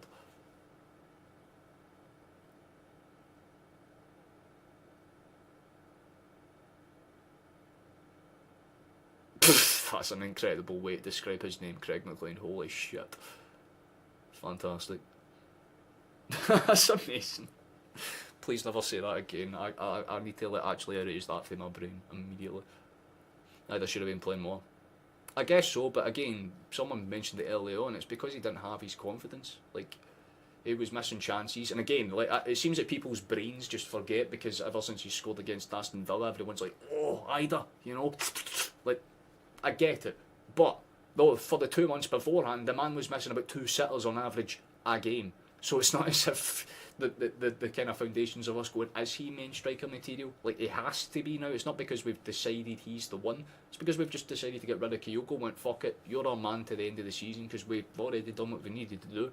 We've got an established lead in the league. We've done what we needed to do in the Champions League. Anything else after that's a bonus. So we don't necessarily need to sign a striker, but we should have. Because it makes the point that we're not just fucking about for the sake of it. We're not just trying to tick off little objectives. We're actually trying to, you know, build a club rather than build a business. People complain about the window, but the squad progressed through the knockouts and could be 13 points clear.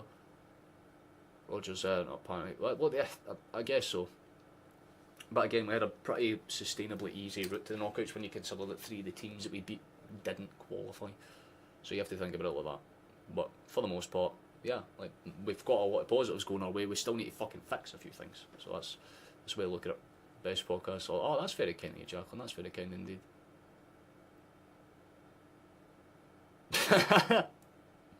I know then they'll split those shares as well. Virtually, you're fucking spot on. What worries me is that if Rio goes, you wonder if Dyson will feel isolated at the club without a fellow countryman. No, because there's still the Asian influences there. You've got Yang in that as well, but I think what you're getting at is because they were signed as a trio, right? Once you kind of lose one, does the rest start to follow? Yes, probably.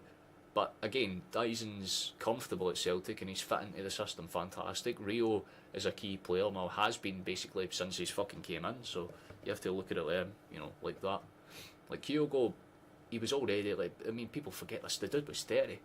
Right, it wasn't as if he was 24, 25. Like, we kind of had to sell him at some point in the next year or two to make any form of sustainably good profit off him.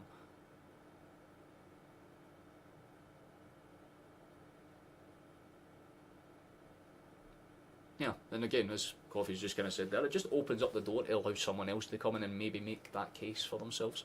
And hopefully it does. I would love to see Ida come in and shut a lot of people up, because I'm one of those people that when he was signed, I'm like, 9.5 million's ridiculous, and I stand by that now. I still don't think 9.5 million for Ida is worth it, but I can see what the vision is. I can see what he's been brought in to do. So I think if he has a good 3-4 months, and then we decide to kind of kick on with that, get someone good to play as a backup. I mean, even if it's not Kviska at that point, if we go for someone like an Ioannidis or whoever else, then yeah.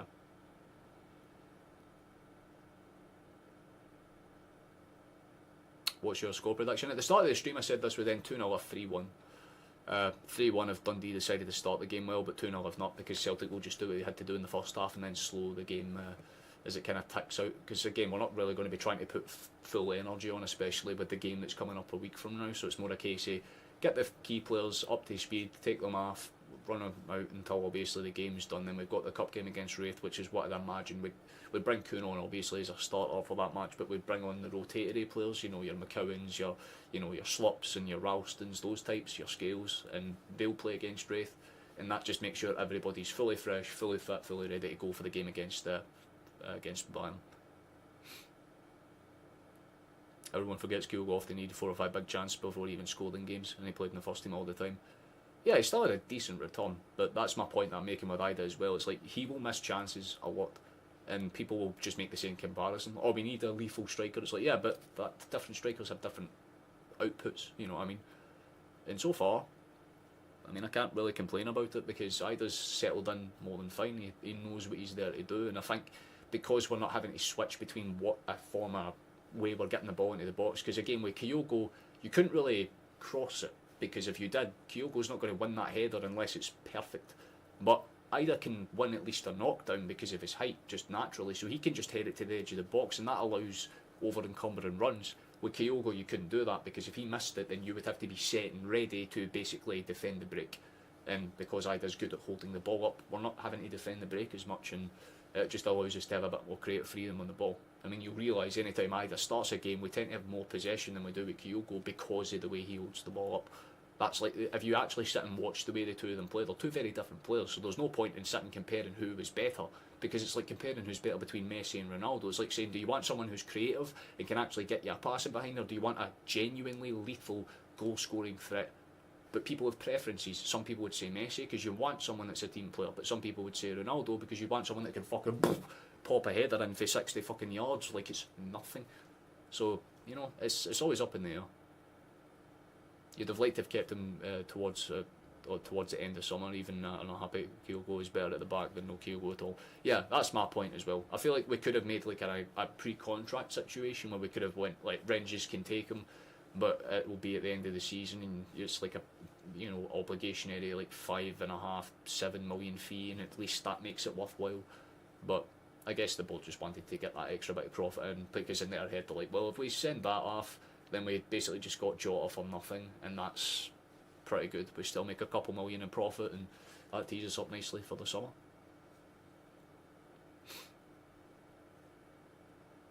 The classic advanced forward coffee.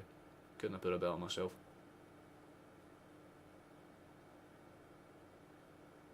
Yeah, Mark, you've hit the nail on the head, man. Absolutely spot on. I don't mind that Kyogo left. I only wish the guy the best. The guy is a club legend and I love him to death, man. But it's one of those where I'm not going to sit and cry over spilled milk, because at the end of the day I don't fucking care. It's about what we do going forward, and if we're not going to sign in someone to replace a guy who is literally a club icon at this point, you have to kind of wonder what the idea is. And again, my thinking is that the board have already ticked off all the objectives. They're already working towards next season, because the only thing that we haven't really put an authority down right now is the Scottish Cup, which again, you beat Wraith, you're into the fucking already straight away, you're into the goddamn semi-quarter finals, so there's no issues or worries there either.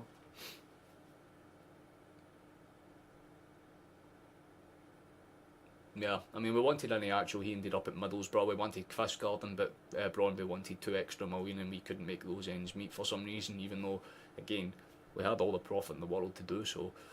Who were the other ones? Strelic fell through because of transfer embargoes that Bratislava had to deal with, so they genuinely couldn't sell anyone. They didn't want to sell anyone either, so there was that. Who was the other one? My brain's gone blank. There was another one. It was somebody on loan.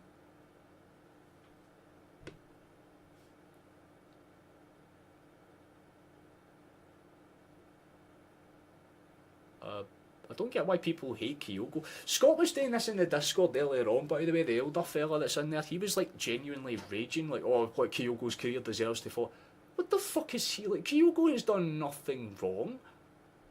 Like, Kyogo's one of the most likeable fellas. Like, the man smiled even when he missed a chip. Like, it's hard to hate a guy like that. Like, I don't fucking understand that at all. You know what I mean? I get there's preferences. I like Maeda too. I always like. I literally just Maeda's my boy. I've literally said that for like however long. He's always been my favourite between the three of them, and people have always found me confusing for that. But it's because of the guy's passion. I love passionate players. That's why Johnston, I love him. That's why like fucking Maeda, I love him. Because when you see them in top form, it's not because they're fucking skinning players and being fancy-pantsy.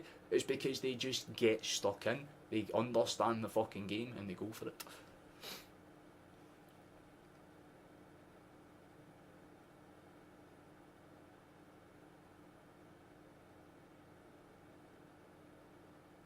Yeah, so, mathematics.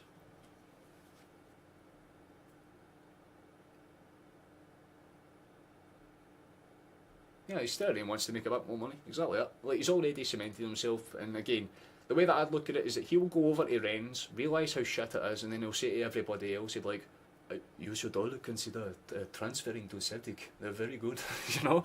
And just watches, like, every single player in France looks towards us like, well, they're passionate, they're cool, they're in Europe, they're very deep. Like, you know what I mean? Like, I even joked about it, like Jota and like Kyogo meeting each other at the airport in Rennes and going, oh fuck man, like just Jota as he walks past going, right mate, you need to get out, get out, get out. Like, no man, you shouldn't have left, and Kyogo's just like, you know, Kyogo scored some great goal for us, exactly it. But if it goes tits up for him, he's no longer a boy, so I don't really care. Yeah, it's exactly how I think about O'Reilly. O'Reilly, when he played for us, my fucking guy, the GOAT, the greatest to ever play. Now that he's left, I'm like, I wish him the best, but I don't particularly care. If he goes on and has a career of the gods, great. If he doesn't, haha, it's not my problem. I support Celtic, I don't support wherever, you know, I'm not, what is it, what do you call them? Like, anyone in America that watches these streams, what do you call those fuckers again that follow players rather than teams? You know what I mean? Like, they'll support the team of their favourite player rather than the team itself. Like, that shit I've never understood, and I never will understand. You ain't got the best out of Maeda, Angel Rogers. I would say Rogers in terms of like creative freedom, because a lot of the good that we've seen from Maeda has been his like persistence. But however, Ange got the best out of him in terms of actually introducing him to the game the right way.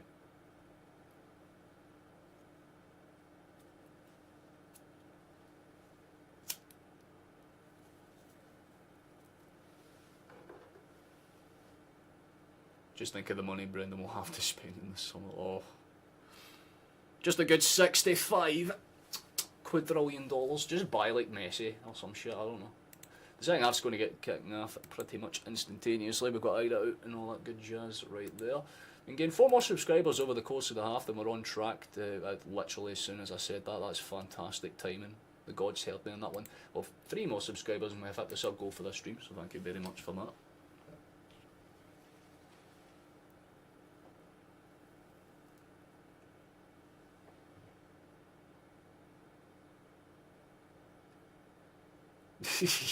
Yeah, that's how you know you're a true like sporting fan. Black Sausage, 100%. Second half has fully got underway though, so hopefully some football is to be played. A decent performance is all we require. Nothing too fancy. If we get another goal, then that's just good for the morality. But I mean, my prediction was 2-0, 3-1. That's kind of the bracket that we set ourselves. So if it stays like this, then I won't be too fussed either.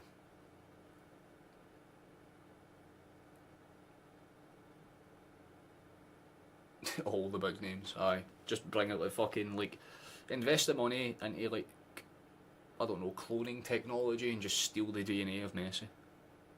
Just get 11 of them on the park. Or more importantly, just, like, go into the archives, man, get all the fucking, like, Celtic legends over the course of the last, like, 50, 60 years and just, like, put them on the pitch instead. That would put the fear of God into anyone. Jesus Christ.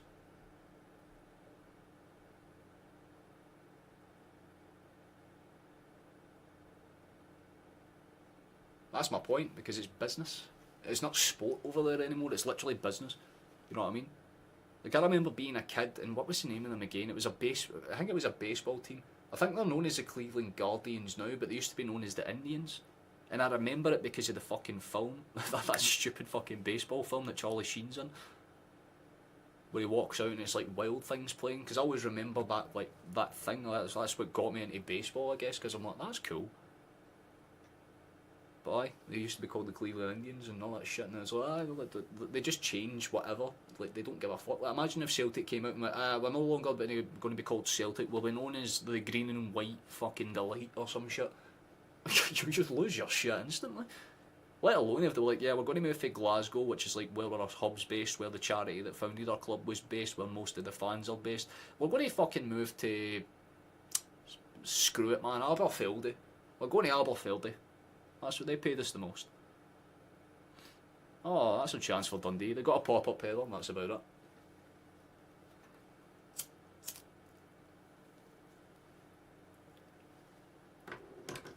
Bet you Celtic will score within 55 minutes and it'll be Jota. If he scores before the 55th minute, I'll do a backflip.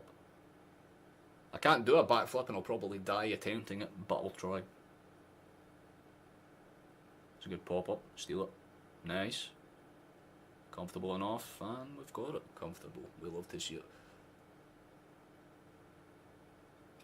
Just what you notice this season, you started paying attention. The goals were more offside than on. It's no big deal, just an observation. I suppose that's fair. Do you think we'll sign that Norwegian winger in the summer? What one are you speaking about specifically, Roman one? If you're talking about, what was his name again? Are you talking about the fella who, like, was it Sanspasor or something, the $4.5 million one? Or are you talking about somebody else? Because that might have been one that genuinely I might have missed, Chief. Unless we sell my either coon. I guess, but it's always good to have backups.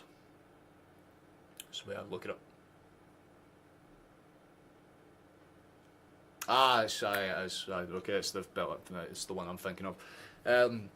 I'd hope so. I mean, for the bits that I've seen about him, he looked pretty good, so it wouldn't be a bad idea. But again, it kind of touches on the line of, like, we'd need to get rid of, like, one of the fringe wingers. We'd need to get rid of, like, a Yang or a, you know, someone along those lines, pretty much. Because I've the only other option's Forrest, and quite frankly, I'd want him to stay at the club until he's, like, fully done, until he retires, because he deserves it.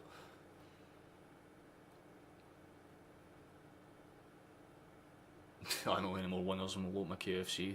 Feel that. We need an out strike. Oh, hold on, chance, chase it. I respect the pass. The pass was nice. I can't take anything away for that. However, the rest of it was quite miserable.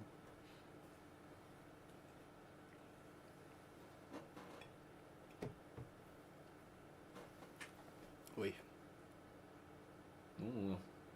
A nice little collision 50 and there's a shit Taylor stayed down.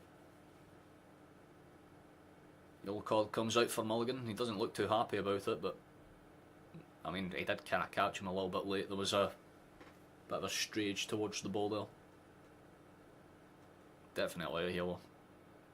He doesn't elbow him in and he just kind of catches him with the edge of his hand on the way up. Don't even think it's intentional, but again, by the rules of the game, that is 100% a full. So we're playing on down that wing. Maeda cuts it back across to Carter Vickers. Kind of curious to see at what point we consider making changes. Especially when you're 2-0 up, you might prioritise giving some of the players that might not get a lot of minutes some extra field time. You'd like to see us in a ball in the middle of the park. The midfield's arguably the strongest part of our team, Chief. That'd be my argument.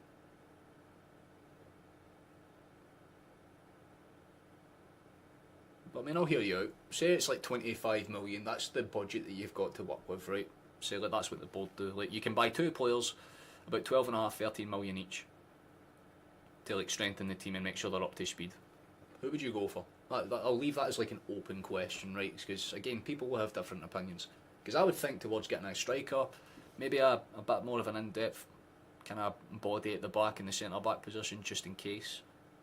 It's always good to have an extra one, because obviously I'd imagine we'd get rid of Navritsky and whoever else comes in with that as well, so you could obviously sell them, replace them with a decent centre-back for the Premier League. You could go for someone like, I don't know who's there, off the top of my head, like a Like yeah, like an Immediately, or like an Enzo Boyamo, like those types of players, like players that kind of fly under the radar, like France and the kind of Championship respectively. And then with strikers, like I said, Focus Ionidas or Fiskard, and I'd be quite happy. We get that winger on top of him, wouldn't be too bad.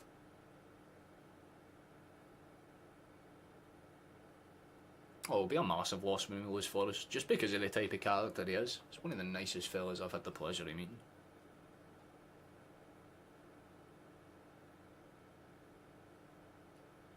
It's going to be a decent swinging in the box here. Oh, it's awkward, it's over everybody, it's still dangerous, cleared away just about by Portales, but the chase is still on. Stay away at McGregor, big fucking hustle, I respect it, but he can't keep it in play, and his reaction says it all, he's more frustrated at himself than he is the challenge. Right idea, poor execution. Get a defensive in like Wanyama, so I don't know, like a Dukuri then? And suppose that would be like the close equivalent. He's going to need the confidence for sure, he's young and he's on the other side of the world and barely speaks the language and his family in a different time zone. I feel like he's not getting a run. True. One of your mates is a Villa fan who's never seen much of Celtic playing, he reckon Yang looked a serious talent. It wasn't bad against, it's just that if you're comparing Yang to like Maeda, Maeda's better. If you're comparing Yang to Jota, Jota's better. If you're comparing Yang to basically any winger that we have, maybe with the exception of Forrest, just based on the fact that Forrest is a wee bit older now. There's not too much to say besides that. That ball over the top is dangerous. Maeda will chase it, but it looks like it's slightly overhit. Oh, that was a good effort. I respect that. It was a good ball for Rio. Again, right idea, just slightly off on the execution. Seems to be the theme of this game. Just if, buts and maybes, but no absolutes. Do you think with the new scouting system set up and focusing on England, do you think we left the Japanese market? Not necessarily, because we still bring in occasional players, right? Like, again, we brought in a couple of kind of additional ones. We look towards those places anyway, and we still have those like scouting systems set up on those other countries. They just probably don't have as much like numbers coming through, if that makes sense. Like you're going to have to like, because I mean with Postecoglou it was mostly like Australia at first, right? Because obviously you have players like Aaron Moy and all that came in that obviously were from his days in managing like Australia in the Gold Cup. That's going to be a full on us.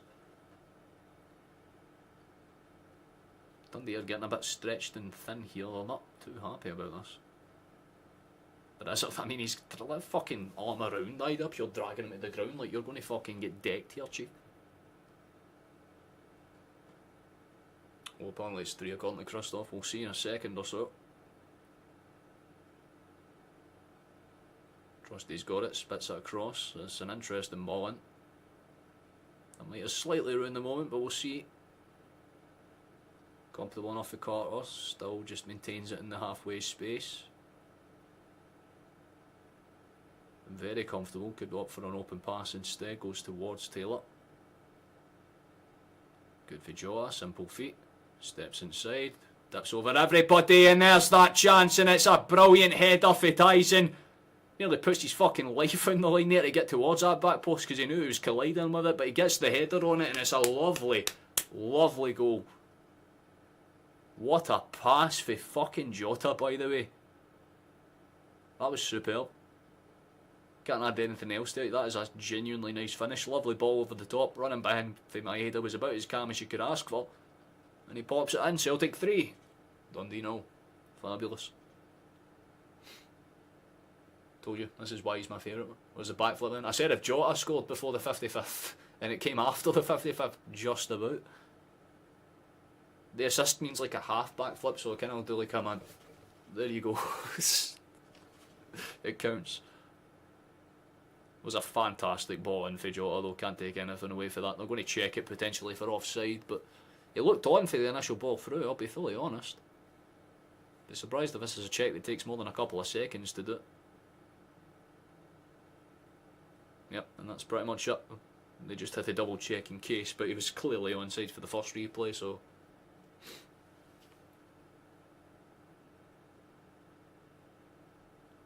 If you don't see a Maeda statue in Tokyo in the future, you're right. What do you mean? There's the Maeda statue in the middle of the Celtic Park.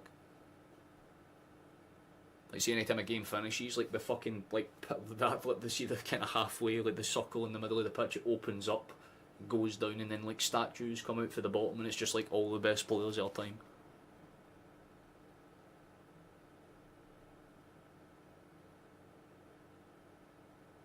Ooh. Decent for Colorado, I like that. Just rolls it back towards Schmeichel, we can start the attack again, comfortable enough. We'll finish 5-0, it's a bold prediction. To be fair, I'm already happy. I was kind of hoping for 2 or 3 goals at max, so anything besides this is an absolute massive bonus for me. They check every Celtic goal for offside these days, fucking too right, to be honest. It's one of those, that's good for Rio. So again, the way Dundee have kind of set themselves up to play is pretty interesting for the most part, but they just haven't executed where they've needed to. Again, what they did well against us the last time we played them is that they actually took their chances when they broke forward, but I think they've had genuinely one chance on target. I mean, you can correct me if I'm wrong, but I only recall one half chance and it was literally straight into the fucking gloves of Schmeichel, so you have to kind of factor that in. Ooh. Again, they're just not doing the best of jobs of controlling themselves in the midfield. Ball forward's dangerous. Simple overlapping touch, ball takes a big bounce off of us, and that should just be covered by Jota. Calm enough. Oh, I tell you what, there could be a potential to play out for the back. That's lovely for Rio. Rolls it back towards Jota. The control is very calm for Celtic here. Just a very calm approach to this second half so far. We're doing the right thing. What a fucking pass. Oh, that could be good. Dyson! Dyson! That is golden, son! Oh, that is fucking pure. The pass for arm, the finish for... Oh, that is just insane. That's goal of the game by a landslide. Dyson chips his man, it's game over. What a goal that was. Thank you for coming, Dundee, but it is game, set, in the match. What a pass for Arn. It's a little unlucky with the touch off for the defender, but Maeda, like I said, that road running ability, that ability to just run no matter what, just minor adjustment to his run, and instead of taking a touch, the man just decides to turn on the class. Lovely little dink with his right foot, sends it curling over the goalkeeper. Nothing at all that Carlson can do, and it's 100% game over. Why did it cut back to Maeda looking down his pants? I know the goal's good, Maeda, but calm it, boy. Calm it. Jesus Christ. I love that man too, Stockroom. I love that man too. He's goated.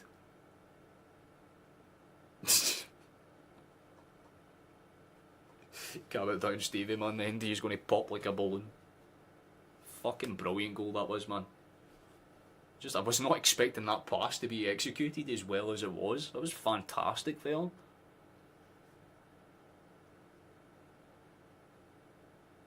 One for the way I put it in the fucking, put it in the catalogue. That was great though. 60 minutes have been and gone and we're pretty much cruising. Dyson with a double.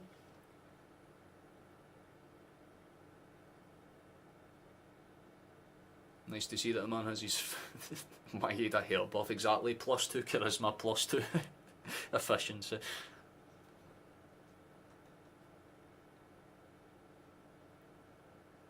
Exactly at lows. Oh, I mean, to be fair, I'm very, very content with this. There's a chance we could be in behind for 5. There is a chance we could be in behind for 5. Balls into the box. Dangerous so for everybody, but Carson pops up in the middle to steal it. Again, you had Maeda making that run into the box just to make things awkward. The ball in for Johnston was fantastic. Jota would have been there on the far side of Trevor and managed to spill that in any capacity, but good feet for the big man not to spill it when he came down there.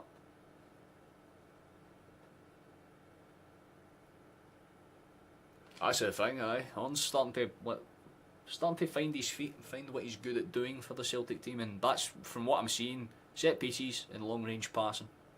He's been fantastic on both fronts in that aspect.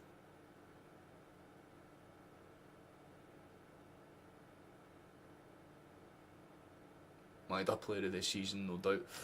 That's the thing. It's him or Kuhn, I would say. Like, I have fell in love with Nicholas Kuhn's like ability to perform this season, but Maeda I just have a soft spot for, and the guy is consistently good. That's the thing about it. So it'd be really hard to make a choice right now. And speaking of the devil and he shall appear, there's going to be changes that are getting made. It looks like Jota is going to be the change that comes off. I think they want to give Maeda a crack at getting a hat trick, which makes sense. And there we go, Carter Vickers handed the captaincy for this one because it looks like McGregor's going to be calling off for Paulo Bernardo. Seems to be a rule where we can only have one Portuguese player on the pitch at any given point in time, but they exchange handshakes as they come off. Paulo is on for McGregor. Jota is off, and on comes Kuhn. Maeda will move over to the left hand side. Kuhn will take up the right hand side. You know how this one goes, and we'll push on for there. Everybody took your Simon Murray comment out of context. I just used them as an example. Anybody's better than somebody. Oh, so honestly, yeah. I get that to an extent, but you're not wanting to just sign a player that's going to just sit there for 6 months and then you buy someone else 6 months down the line and they're better, and you just kind of ruin a player's potential career. Anybody see Kuhn's parents on a Celtic ball loving life a few weeks back? That's what I'm saying, he's enjoying himself. Looks like they're going to make some changes. There's going to be Garza Carto and Ingram that's coming off. McGee and... I didn't see the last one, to be fair. I'm sure it'll come up when the numbers do it. I didn't, and I literally just, I didn't fucking see who it was. I'll get the number and I'll tell you right now who it was. There it is, 21. Lurkic, he's on the pitch instead. So for some reason it did not show me that. Show me the first one, not the second.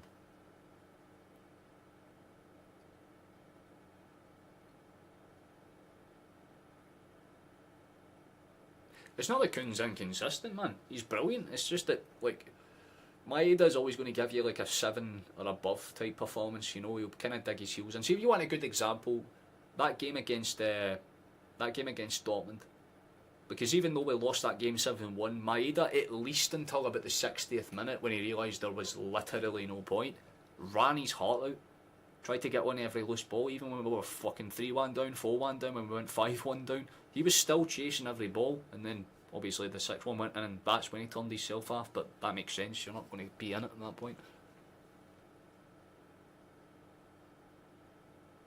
Bring on Johnny Boy will score. I suppose that's actually my... Do you think that's maybe why they didn't sign a striker? Because they just realised we could probably just use John Dukenny? Like, well, that makes sense.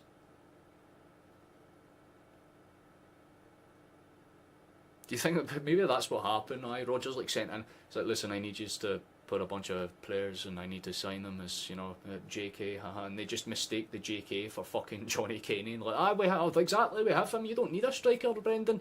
Rodgers just sitting there like, you fucking idiots. We're gonna lose everything, Jesus Christ, we have to go and play fucking Bayern with Ida up front. That's not gonna go well. Yeah, the toss-up's either one of the wingers though. Dyson or Kuhn, either one of them. What a ball for Kuhn. As soon as I say that, actually, Ida doesn't get to the header, but the pressure's still on.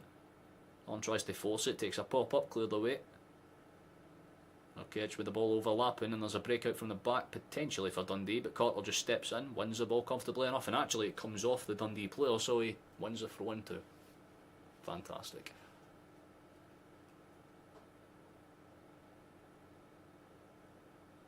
We got 2 players that we sold back for a combined 50 million. Or that we sold for 50 million, back for 8 million. Nicholson played a blind at KT and Joe. Well, yeah, but I think it's just because, like, Tierney slowly became more and more made out of, like, class. And Jota got outed because people thought he was gay, which just kind of upsets me. You know what I mean? Everyone's seen that drama when he first went over there because of how he looked. Dyson is absolutely awesome though. Is Rodgers up there with O'Neill, Stein and... Oh...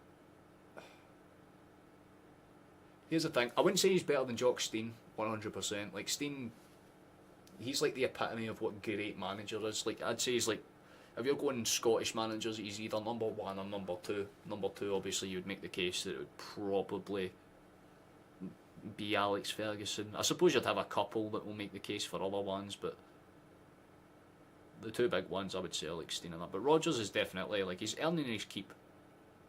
I'd say he's probably maybe the best manager in my lifetime. Because again, I didn't start really watching football until I was like 4 or 5, and by that point O'Neill was pretty much like gone. I grew up through like Strachan ball essentially, so big slot to come on. Not as we've seen so far, no changes have been made in that sense. I don't see him warming up on the side either, but if things change I'll let you know. It's only a few minutes until we're about 70 in, and from that point that's probably actually where you would make the change. 75 minutes in, get him on, get him up to speed a wee bit. The board need to be careful. We'll have Rogers poached. He's already submitted a thing, apparently, according to a bunch of newspaper outlets, that he isn't happy with the transfer window. Like, he's openly made it clear he's submitted summer plans, as they said. So he's basically handed them a list and went, "You're going to do this or I'm walking." Which honestly I don't blame him for. At least he's doing us the solid of getting to the end of the season first before he decides what the fuck's happening, but the board really need to pull their finger out. That's not a foul. Silla just fell over for nothing though.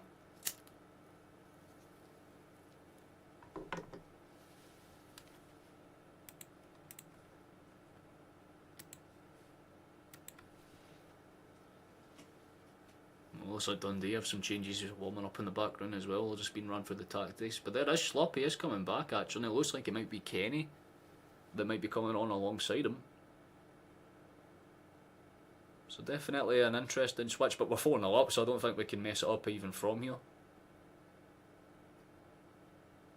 So I don't mind that. Gives us a little bit of a change, a little bit of a switch up, something interesting to see.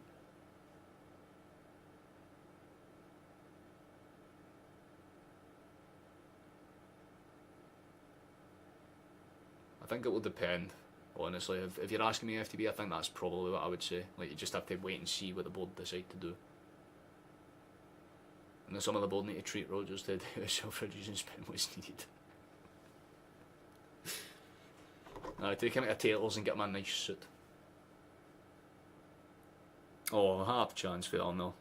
I respect that, that was nice. The ball in behind for Kuhn was fucking fabulous once again. The little flick on, but I think Giles was offside, and even with that, it just wasn't the greatest ball across. Obviously there are some changes coming on for Dundee. Simon Murray seems to be one of the changes, so they've got a striker coming off. And I think it's Arawumi that's going to be the second change that's heading off the pitch. It's the number 11, so yeah, Arawumi is coming off. And it's going to be Tiffany and Palmer Holden or Palmer Holden. I didn't see the name in the back of his shirt. I think it's like Palmer Holden.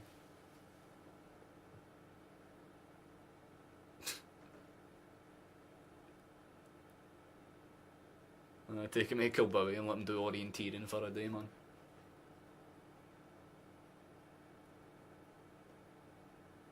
That's a calm pass out for the mark.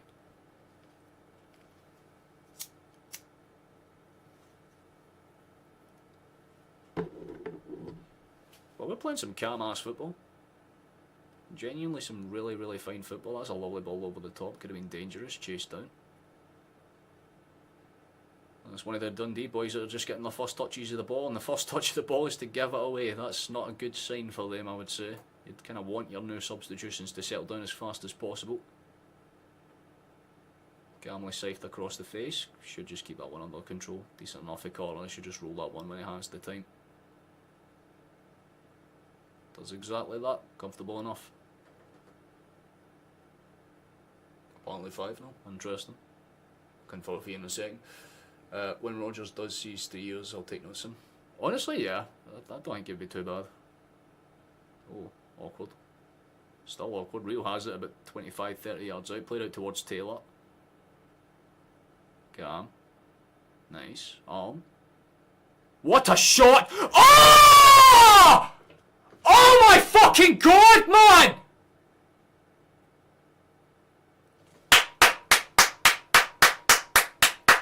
That's goal of the season!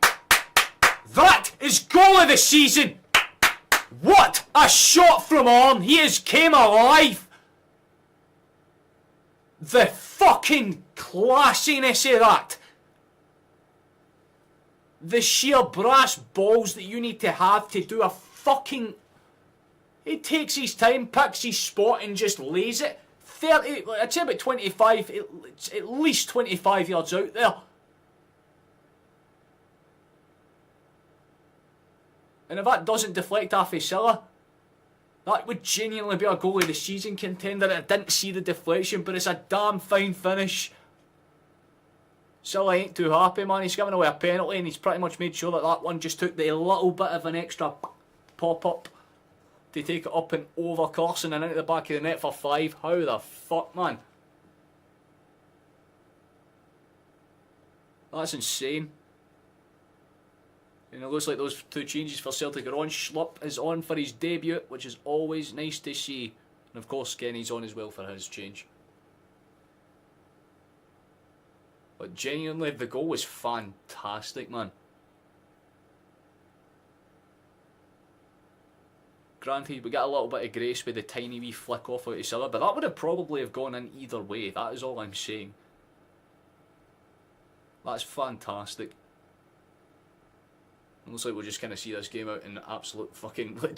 That's what I'm saying. He just kind of went, oh, it's in. I love that so much. He's like, well, fantastic. I'll take that, no problem at all. It'll definitely count. It's 100% his goal. Can't not be.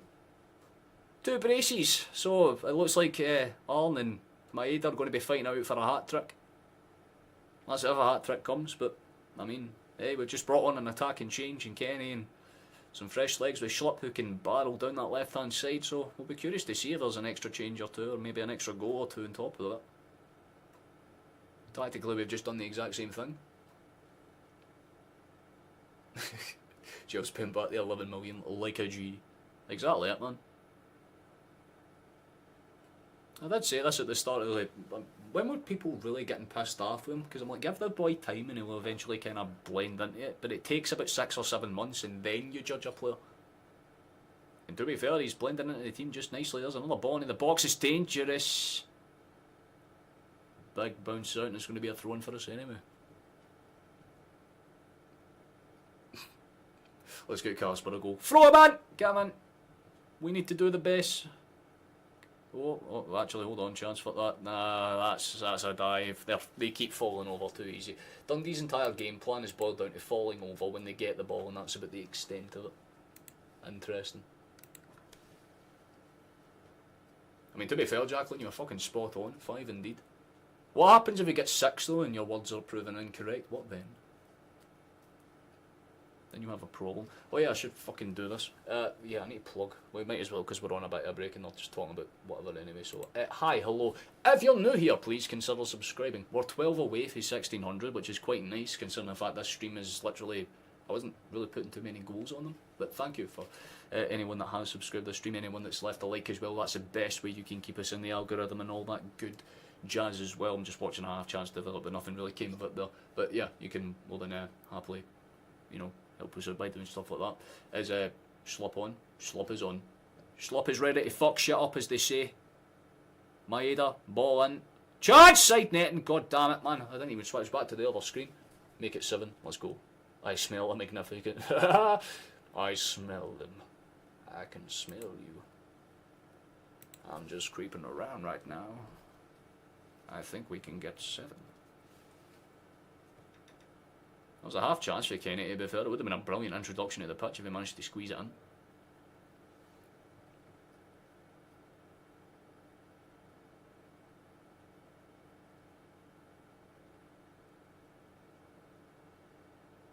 Ball, trusty, header, chase, engage it, Kun, stay on him, son.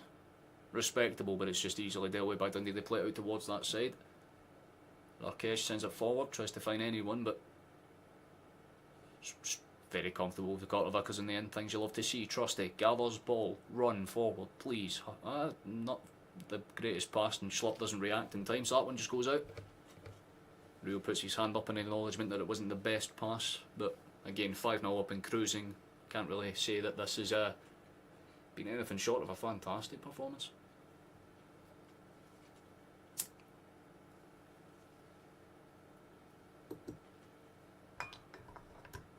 Oh, there was a big chance for us to break through there, but it was a well-timed challenge to save himself. Kun, back heel flick, love to see it, but they just don't really decide who should commit to that one first. Hope he does well. So do I. He deserves it, you know what I mean? He seems very happy that he managed to get some time, and a couple of people are saying that it's a very good signing for us. For what I've seen for Crystal Palace fans and talking to them, they seem relatively, like, yeah, you'd fit in at Celtic. Like, they don't consider him great, but they consider him good. I think he'll work for us very well. I hope he does have a time here. He has a very, very nice smile. He looks happy, and if he settles in and plays very good, then that's all that matters to me. A couple of goal contributions between now and the end of the season. Maybe a last-minute winner on old form. Cement yourself with legacy status. We'd love to see it.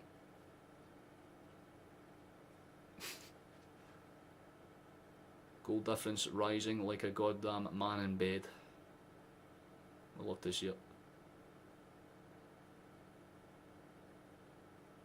Rising like that fella for the Bible, and just as fucking biblical as in general. Oh. Could have been something there, but I think they've pulled up a foul. Slops fouled someone, let's go, big man's committed. You love to see that actually. It does actually get very much like in Silla's face there, basically saying, you ain't getting past me, fellow brethren. You're getting struck down. I love to see it.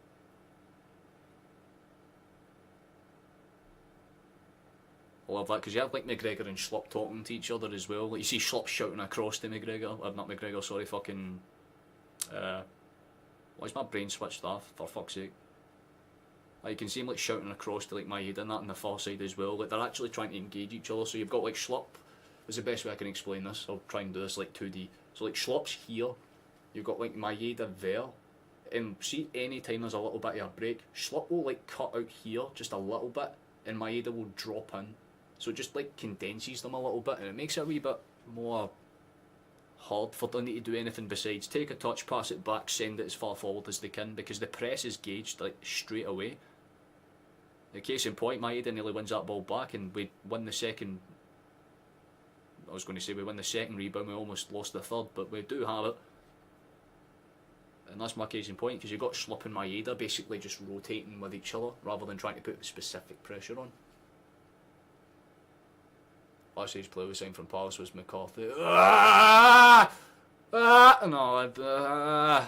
don't remind me. Don't fucking remind me. That's evil.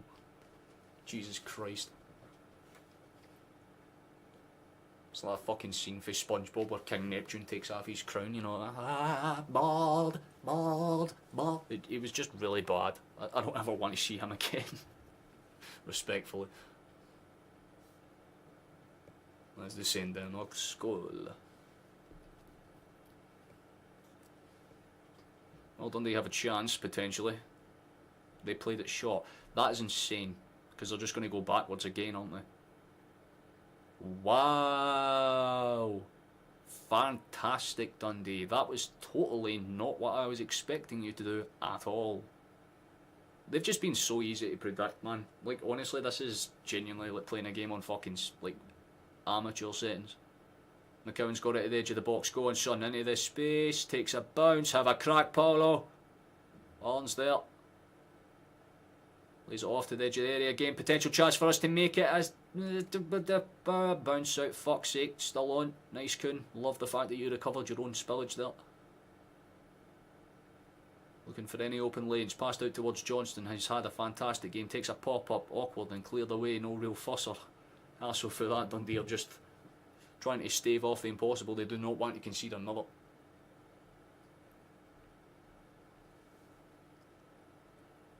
£13 points in Newcastle United into a final. Oh, did they win? Good for them.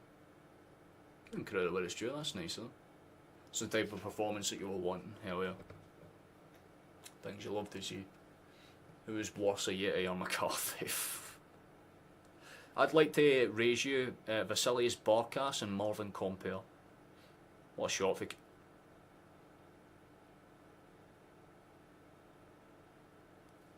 I'd like to repeat my point that Kuhn is player of the season. Because he's just done it again. Boys!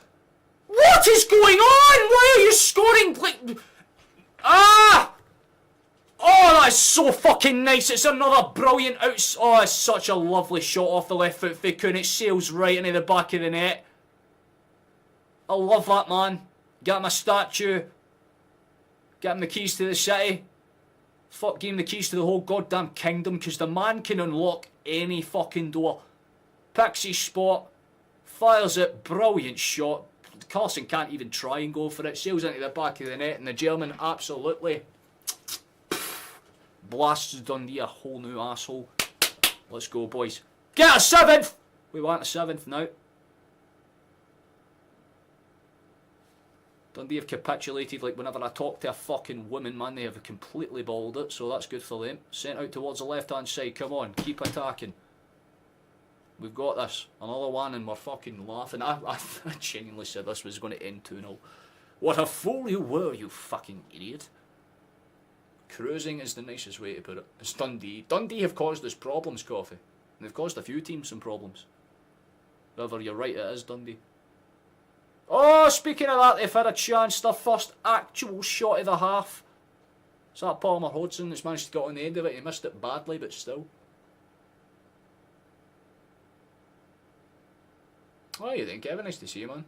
Tim's on to you. You're in Amsterdam. You love to see it. Get a good spliff in you, my man. Get a wee good bit of space cake too. Marvin Compere is your hero. Get out, match! Oh, I still can't believe they gave him an actual fucking league medal. Who was it they were playing? It was Arsenal, right? I'm not sure if it was Arsenal they were playing. Oh, wait. Couldn't just had another chance there. I think I missed the tail end of that one. I looked away because I didn't think it was too dangerous, but... I mean, Maeda was... Oh, it was onside. I thought it was off, I'll be honest. There was a half chance for Cooney to slide it under the keeper and make it 7 now. The ball for Schlupp was fantastic as well. The passing has been fucking brilliant at times. This is Celtic playing at their, like, not their best, but their calmest. This is them when they're playing at their most refined.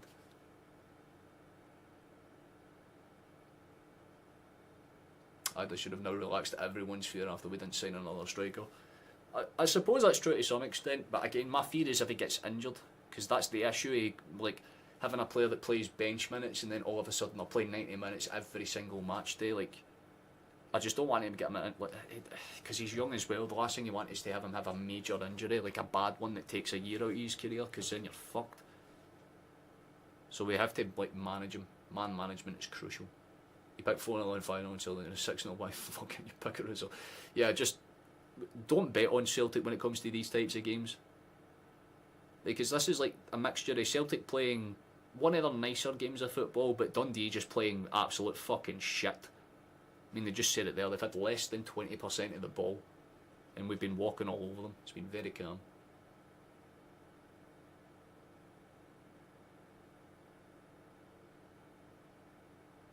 Play I felt bad for was, I'm going to guess you're talking about Idoguchi. Slob's got some touch, looking good. That's that Premier League experience, my guy. But to be fair, I have liked what I've seen from him in the early stages as well. Simple lay across, looks for the long ball across. That's good for Paolo, finds Carter. Filled in the captain's role since McGregor's departure off the pitch very, very comfortably. Just commanding his boys at the back and allowing the midfielders to just take the reins and slow Dundee's very minimal pressure down. I have to say, they're just kind of standing off us and waiting for us to get into the final third before they actually step in and try and force any major issues. Yeah, well, Kyogo will be sitting on his couch tonight watching this game going, God damn, fair enough. Oh, that was lovely. Arna's having a fantastic game, and there's a breakthrough. Potential for us to have 7. Here's Dyson. Go on, son. Chance. I don't know why, but I think Kenny just panicked and didn't get the shot away, and it's just going to be cleared in Dundee. I was going to say Dundee should get in the end of that one, but Trusty actually beats his man Tate, sends it forward, and Maeda will do his best to keep it in, but it was always going to sail over everybody. Hopefully Ida stays uninjured. If he, it would be our luck, right, where it's like Bayern Munich, second leg, right, we're somehow still in it, it's like 3-3 in aggregate, like 85th minute, Ida gets injured, and that's when it starts. You're not watching the game, how he's slipped down. I mean, to be fair, I've only seen limited minutes for him. He's only been on the pitch for about 10 minutes or so, but he's very calm. He's willing to take his man on. I mean, he just lost the ball as soon as I said that, so I don't know, but he seems pretty composed. I think he's just kind of setting into the system though, so he's not doing anything particularly fancy, but he's had one or two really nice passes. We just did a Hawaii 5-0. Let's hear the Magnificent 7 exactly. But to be fair, it's not bad because you can always settle with a pick 6. That's all I'm saying. Oh. That's going to be a foul on Dundee. Yep, 100% a foul on Dundee. Fair enough. He's gliding out there. He's vibing with the system. Can't really fault it too much. Not at all.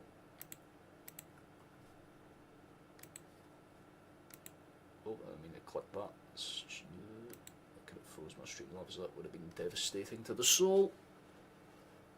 It's been about 20 seconds, brother. You want to kick the fucking ball, Carson, man. Jesus.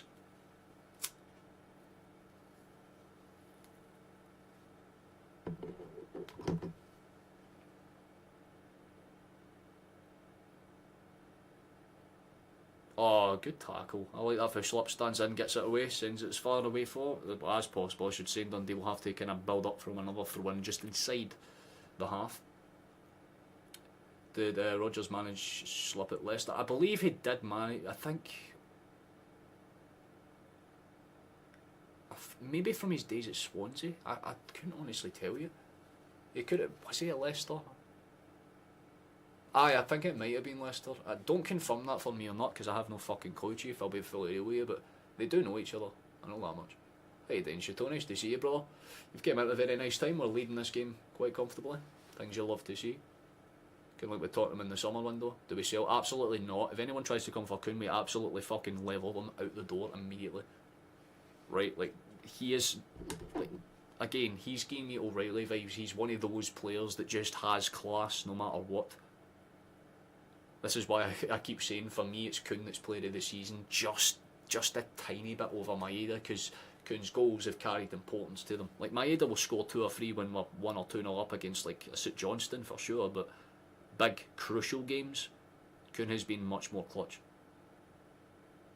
I think maybe with the exception of the kind of, yeah, actually the cup fucking final. Because oh, chance, edge of the area, shot, big block, but he's going to be winded for that one. Jesus Christ. You know it's bad when you see a 6'5" man hit the fucking deck and just stay there for a second. He's on his feet now, but took that one to the centre of the stomach, big style. That was a fantastic block, getting credit. It's definitely not a handball, his arms into his side and everything. Never managed them, but knew of them. Yeah, because, I mean, I'm pretty sure like Schlupp's always kind of been at Spurs. Not at Spurs, sorry, at Palace. I think he was linked with Spurs a few years ago. That's like the extent of what I know about him.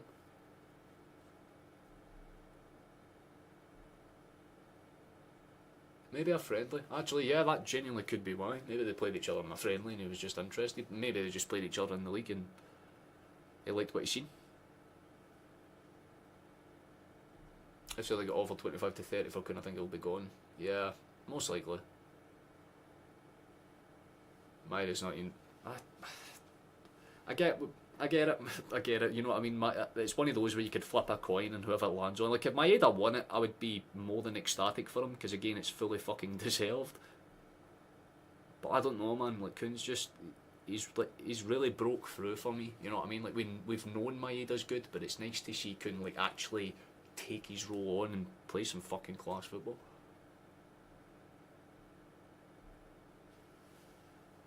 Yeah, you can't trade away experience like that. Absolutely spot on, Kenobi. And good news is, we've only got 2 more minutes to play. 19.5 minutes played, 3 additional was all that was added, so I think Dundee will just try their best to slow this game down. That's going to be a foul, surely. Referee says no, that's slightly confusing, I'll be honest. That looked like a foul, but they've allowed it to play on. Celtic Park starts to clear out a little bit because a couple of people want to be beating traffic. You don't want to be sitting in traffic at fucking 10:30 at night still, so well, I understand it. I don't like people that do that. You should stay and applaud that performance because it's been a very good performance as a whole. And there will be a very loud yes coming for this. I don't give a shit if it's late at night. So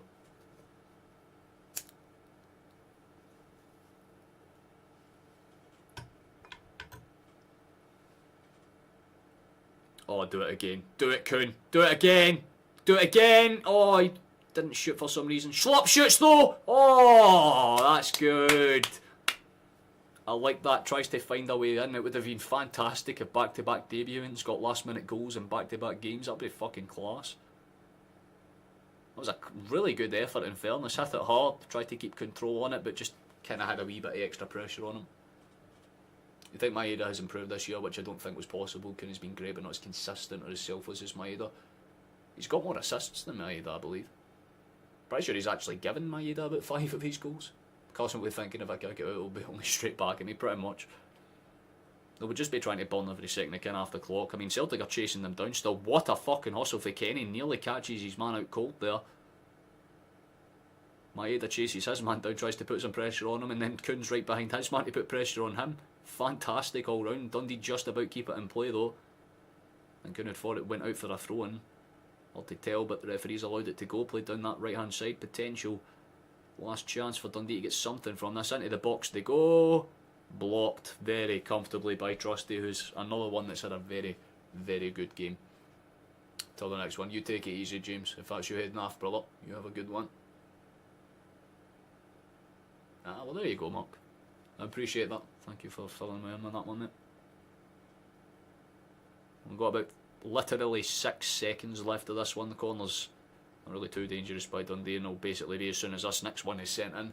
If it goes in, they get a goal, fantastic. If it doesn't, then it will probably end 6-0. It's not just the assist, Maeda's work rates is nuts. I am not arguing with you in the slightest over it. Like I said, it's like choosing... What's a really good example of it? It's like choosing food or water. You know what I mean? Like, both of them offer very crucial aspects to why they've been so good over the course of the season. Thank you very much for subscribing, Michael. Very, very kind of you. That will update in a minute or so, and hopefully we're a wee bit closer to the 1600 goal. But this last corner will come in, and hopefully we get something from it. It would be very nice if we did. So, quick last second break, make it 7. If not, then just get it up and away, and that will probably be full time. Dundee swing it in, takes a bounce and a bobble, and there is the breakaway chance that I was actually kind of half open for. Sent forward, headed on, there is that chance. Here's McCowan, go on, don't let it down, son. Still has it. Oh, I was hoping for it as well, man. I spoke it into existence and it just didn't work out. Bollocks. Good chance for him to do it, but that, ladies and gentlemen, is full time. That is a very good performance. Very good performance. It will probably go to Arn for man of the match because of his assists, 2 goals. Maeda will probably be a close second. You can make a case for a bunch of these players to be man of the match, but those 2 in particular deserve a lot of praise. If you're new here, you're about to witness something that we call the Yas, where we basically just scream as loud as we can. Not really as loud as we can, but we just shout as loud as we can to commemorate how good the performance was. Anyone else that's been here a while, you know the drill. Lower the volume just a tad because it's yelly time. Whoop. Let's do it.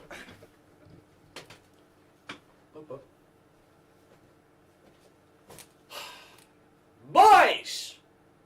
Right, we know the drill. For the victory and for the win.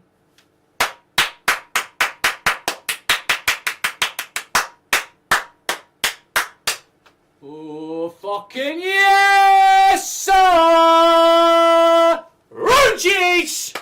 Let's go! Game over! Thank you for coming, Dundee. Now back up to the shithole you exist from. I mean, I say that Dundee's actually okay in some aspects, but still.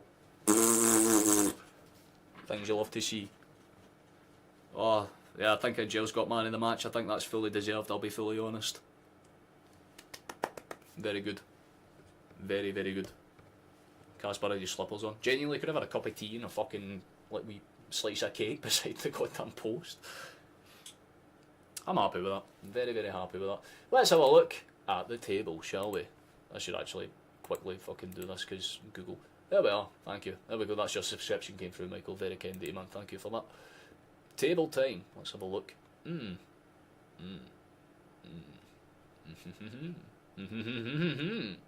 to the next one. We win again. We go again in a few days, in fairness, but that isn't, you know, league action. It's cup action. That will be against Wraith, so that'll be an interesting one. I appreciate that, Daniel. That's very kind of you. seventh goal. Suck up. Nah, to be fair, that's one of those performances where I think Rodgers might have just kind of sat them down before the edge of this, and they would have just went, right, okay, yeah, look, lads, go play your game. Like, this is comfortable. We know what we're going to have to do here. It's very, very straightforward. Oh, I love to see that. Thank you for resubbing, man. That's 2 months you've been a member for. We do appreciate that, Kevin. We do very much appreciate that. Bring on Munich, exactly. We play them in a week from now, but we do have a game in between. Like I said, I'm pretty sure it's on, if my brain remembers right, it's the 8th. I could be wrong, but I don't want to say that unless I know for sure, so I'm just going to quickly check that. As the 8th, yeah. Bliss. You all just want the table. Understandable. You can stare at the table a little longer. Here you go. Here's the table. Have a little gander. We're just going to keep, you know, oh Rangers.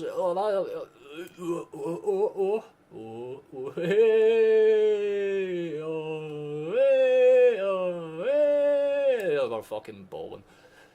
Best form in the league with the exception of Rangers. If they win their next game, they would be 5 straight. That's, I mean, giving credit. Look at Hearts. Give Hearts some credit. My bloods have just... Is that because I yelled? God fucking damn. Right, I'll check that in a second. I'm sorry, you'll be hearing beeping for the next, like, 2 seconds.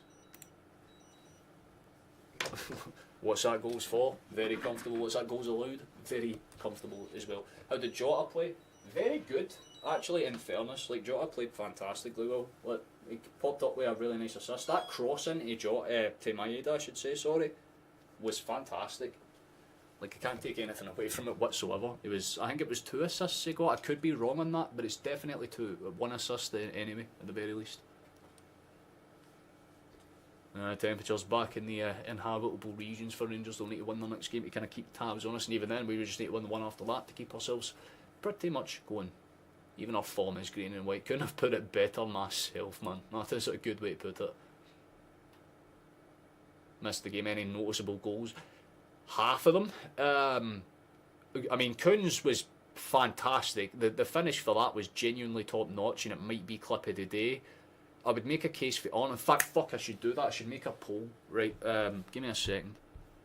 I'm going to make a poll, and you can have a little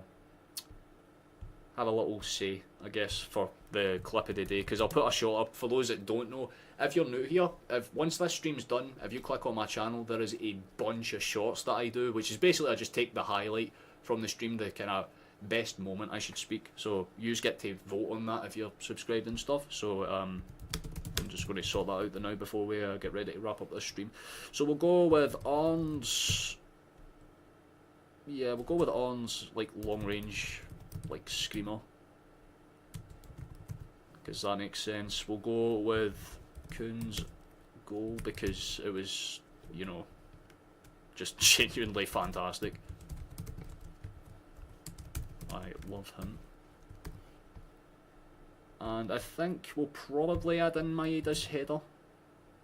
I think they're the 3. Yeah, I think they'll probably be the 3.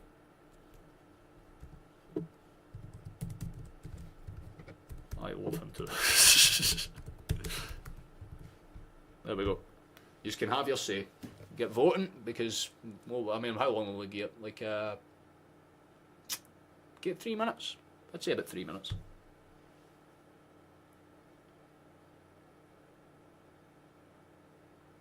Can't wait to play them again. Oh, when we play next play Rangers, it will be damn interesting. That's for damn sure.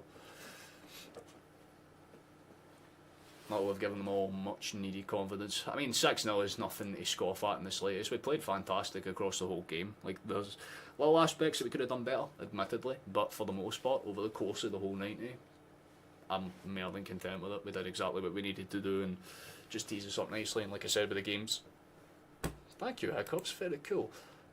But the games that we've got upcoming, they're 2 very big cup ones. We know the first one, realistically, should be a canter. It's Rafe at home, and I mean, I love Rafe. Rafe are genuinely a team that I have a lot of time and respect for, but that should be about straightforward as you could ask it to be for Celtic. But then again, they do happen.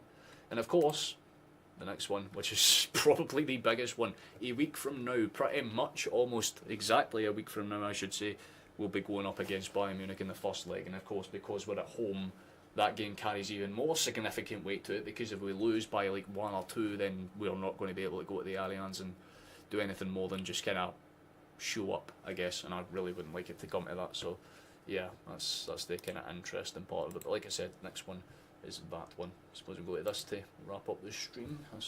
We've got a bit of time yet. Anyway, another 5 or 10 minutes, I would say. Was Hatate good? Hatate was fantastic, honestly. It's like watching like poetry in motion at times. Some of his passing was genuinely fantastic, Megan, I have to say. Like genuinely classy as fuck. But I don't think he was the best midfielder. I would say Angel's definitely deserves that. I mean, 1 assist, 2 goals. The assist was fuck it. Like, if you get the chance to watch it back, the assist for Maeda's second was stupidly good. Like, it was so well placed. Like, I get that he takes a wee nick off the defender the same way that his goal does, but he knew what he was doing. That pass was intentional, and it was just clean. Everything about it. I mean, McGregor, like I said, he was going to be a key player in the team today, and he just held up his spot brilliantly, kept Silla quiet, and it made sure that Dundee's midfield were practically rendered ineffective. Defenders were brilliant. Taylor was fine when he was on. Johnston was fantastic. He even came up with, I think, an assist for the third goal, or the second one of the two, but he certainly popped up with a cross to get in with that chance as well. Ida was fantastic, managed to obviously get that little reaction goal out the gate as well, which is always nice for us. And I think over the course of the whole 90 minutes, not a single player on that pitch had a bad shift at all. Everyone played fantastically fine, and nobody played horribly. Even Kenny and that, all the substitutes that came on. Bernardo came on, had a half chance for range, nearly scored. Slop came on, nearly had a goal for range as well. So I think when you look at it on paper, not too bad.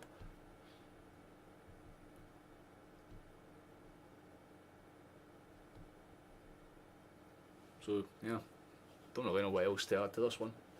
A couple of really good points. If you've got any more questions, you're more than welcome to throw them in. Rotterdam at home and then part the bus in Munich. 1-0 at home and then play the most boring fucking defensive football possible.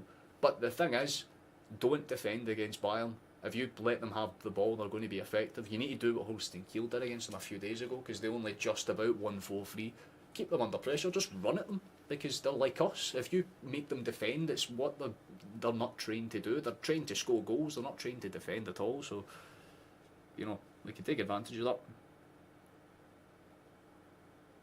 Just make the show reaction to Joe's hair changing. That thing genuinely did change about 4 times a stream. Like, my hair changes a lot during the stream. Like, it will start fine and then it will end pure all over the place. But Jota's hair started off damp, then it went fluffy, and then it went damp again, then back to fluffy. I'm like, that's genuinely incredible.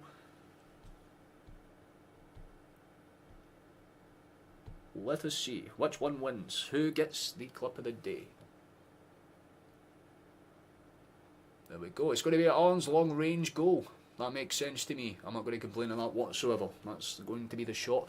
You can keep an eye out for that. That will probably come out in the next... I mean, what time are we on now? Like 5 to 12. It takes about an hour for it to process and render, and then I can actually cut the shot down. So 11:30 maybe at the latest. I think maybe about 11:30 at the latest. I think that's going to be... Yeah, to be fair, Bayern's team is they're just overpowered. There's no way to say it, man. They're fucking really persistent and potent teams in Germany, but Bayern's top dog for a reason. And the only reason it gives me the fear is because Dortmund are shit in comparison, and they managed to scud us 7-1. So if we get any performance like that, then it's going to be a bit of a problem to sustainably kind of shake it off. The board has no interest. I would disagree with that, but I think it's more or less just so that, again, if you know you're going up against a team that's favoured to win the whole competition, and you're a team that's literally one of the lowest ones ranked left, yeah, I don't see the point in why I would be like reinvesting about 30-40 million if you're Peter Lowe. You're just like, yeah, fuck it, wait till the summer. We've already got way more profit for this Champions League campaign than the last 2 put together, so we'll take it. I have faith. I think, like, see, as long as we do okay in the first leg, like I'm a very, pessimistic optimist. I don't expect us to win, right? I'll say outright. I think over the 2 legs, Bayern will beat us. I like to be realistic. I know that people give me shit for that because, again, I'm meant to be like, no, Celtic will win every time. I'm realistic. I'll say it as it is. I don't see us beating Bayern, but I see us outsmarting them. We can potentially catch them off on that, God, because, again, if you win 1-0, go to the Alliance and manage to drag it through extra time and you get it to penalties, then it doesn't matter about how skilled you are. It matters about luck. And honestly, Celtic just need a little bit of luck to go their way, because that's what happened in the game against Atalanta, and we've had luck go against us, like the games against Zagreb and Bruges, so we'll do a wee bit of extra luck at some point. In the game against fucking Aston Villa, referee did everything in their power to make that game as fucking stupid as possible, so we'll do something, we'll do a wee bit of luck, and it can always come at the best possible time.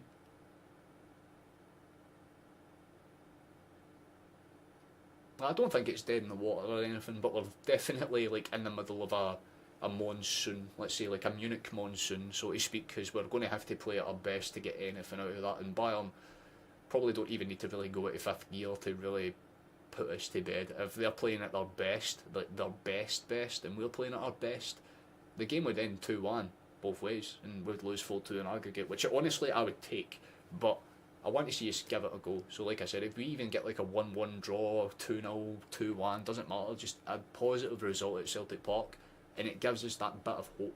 Because the last thing I want to do as someone who has to sit there and react to watch-alongs at every Celtic game is I don't want to sit there and have to like witness us lose like 3-0 at home and then have to go live knowing that it's not going to get any better, because I don't want to sit there at the end of the stream and we're fucking 9-0 down in aggregate and I'm trying my best not to actually become a fucking live leak clip. I love that optimism. I absolutely love that optimism. Virtual making the point like, you sure, pal? You're alright.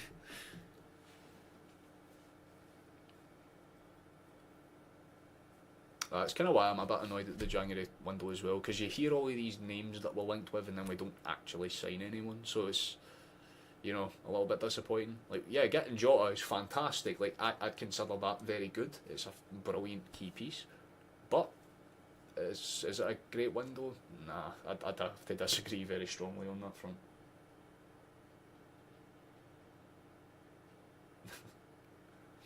It's just my friend messaged me in the car, just said yes in big capital letters with a bunch of Irish flags. Coefficient may have us go straight into winning after a 56 title.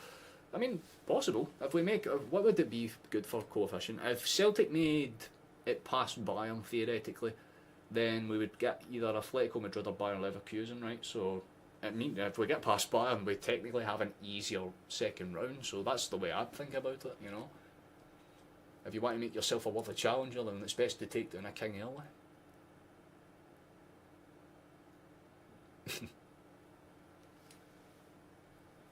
Oh, well. I'm going to get ready to wrap this up relatively soon because it is a bit later.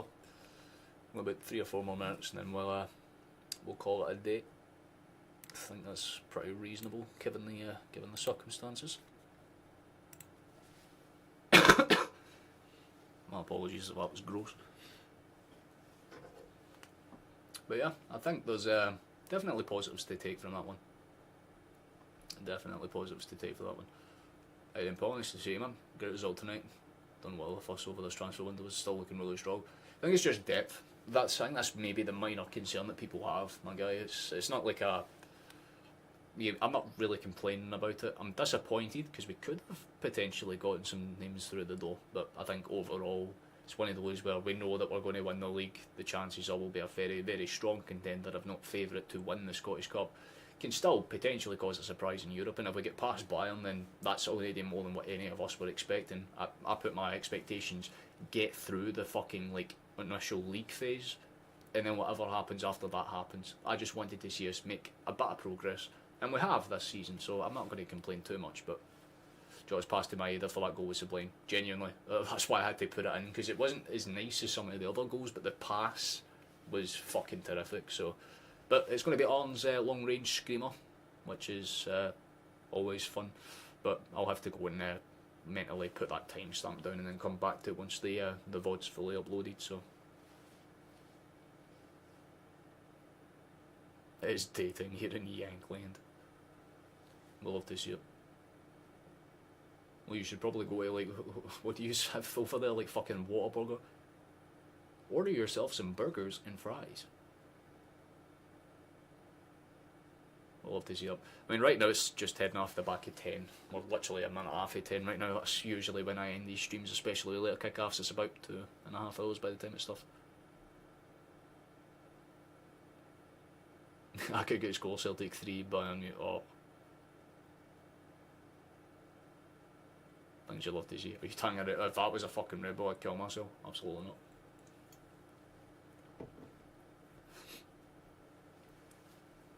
Well, yeah, it's not as if our strikers are our main source of offensive threat, man. Most of our goals have came from our wingers in midfield. We've had more goals for Johnston than we've had from fucking, like... I think there was a stint where Johnston in 10 games had scored like 3 or 4 goals, which was more than both of our strikers combined at that point. Like, Celtic's notoriously good because we have different goal scorers. Like, nobody just scores 4 goals and that's it. Like, again, if you want an example, look at the 6-0 that we just had. We had like 2 getting braces and then 2 single goals. That's 4 different goal scorers immediately. Rodgers is impressed with today's, but it doesn't surprise me in the slightest. But then again, I had my audio muted, so it's not as if I can necessarily hear anything. And like I said, I'm getting ready to wrap up the stream anyway, so let me get that music up. Like I said, put this one up now as well. But I mean, we did very good with the subscribers as well. I was only hoping for like 1580, and I mean, we just hit, we're 9 away for 1600 now, so that's fantastic. We can make a little bit more progress to that, hopefully, in the next stream. I don't know if I'll be covering the Wraith Rovers game. I'll be fully honest, I think it will depend. But I might consider trying to get someone on for a co-op stream. I'll kind of ask around in Discord to see if anyone's interested, and then that maybe Flash might join me for it. I'm not too sure, I'll be fully honest. But yeah, that's pretty much all the basic rundowns, all the shit I need to do. So let me just quickly pull up the outro music. So, things you love to see. Bang and bang. Well, I think that's as good a way as any to kind of wrap things up. Pretty good streaming in total as well. Thank you for all the support, as always. We do appreciate that. But it's time to do the whole thing for people that come and watch the VOD, so you know the drill.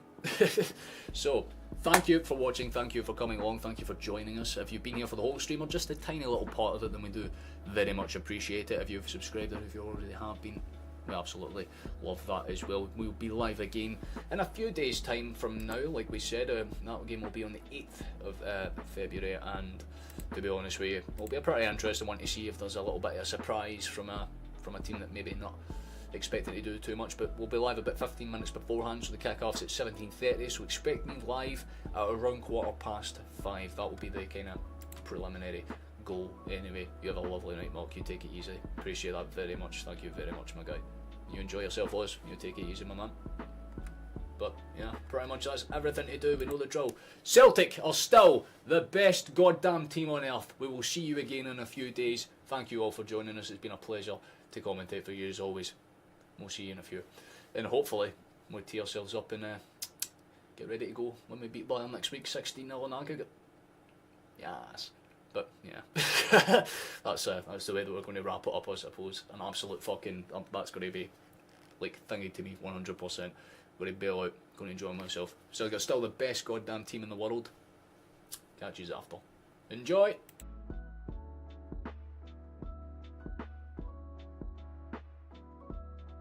Oh shit, yeah, virtual Discord, link down below. Please consider searching it up if you want to join, if you're new and you just want someone to talk to about football. We might be in there for a little bit afterwards. That's all. Bye! Bye! Celtic is still the best team in the world.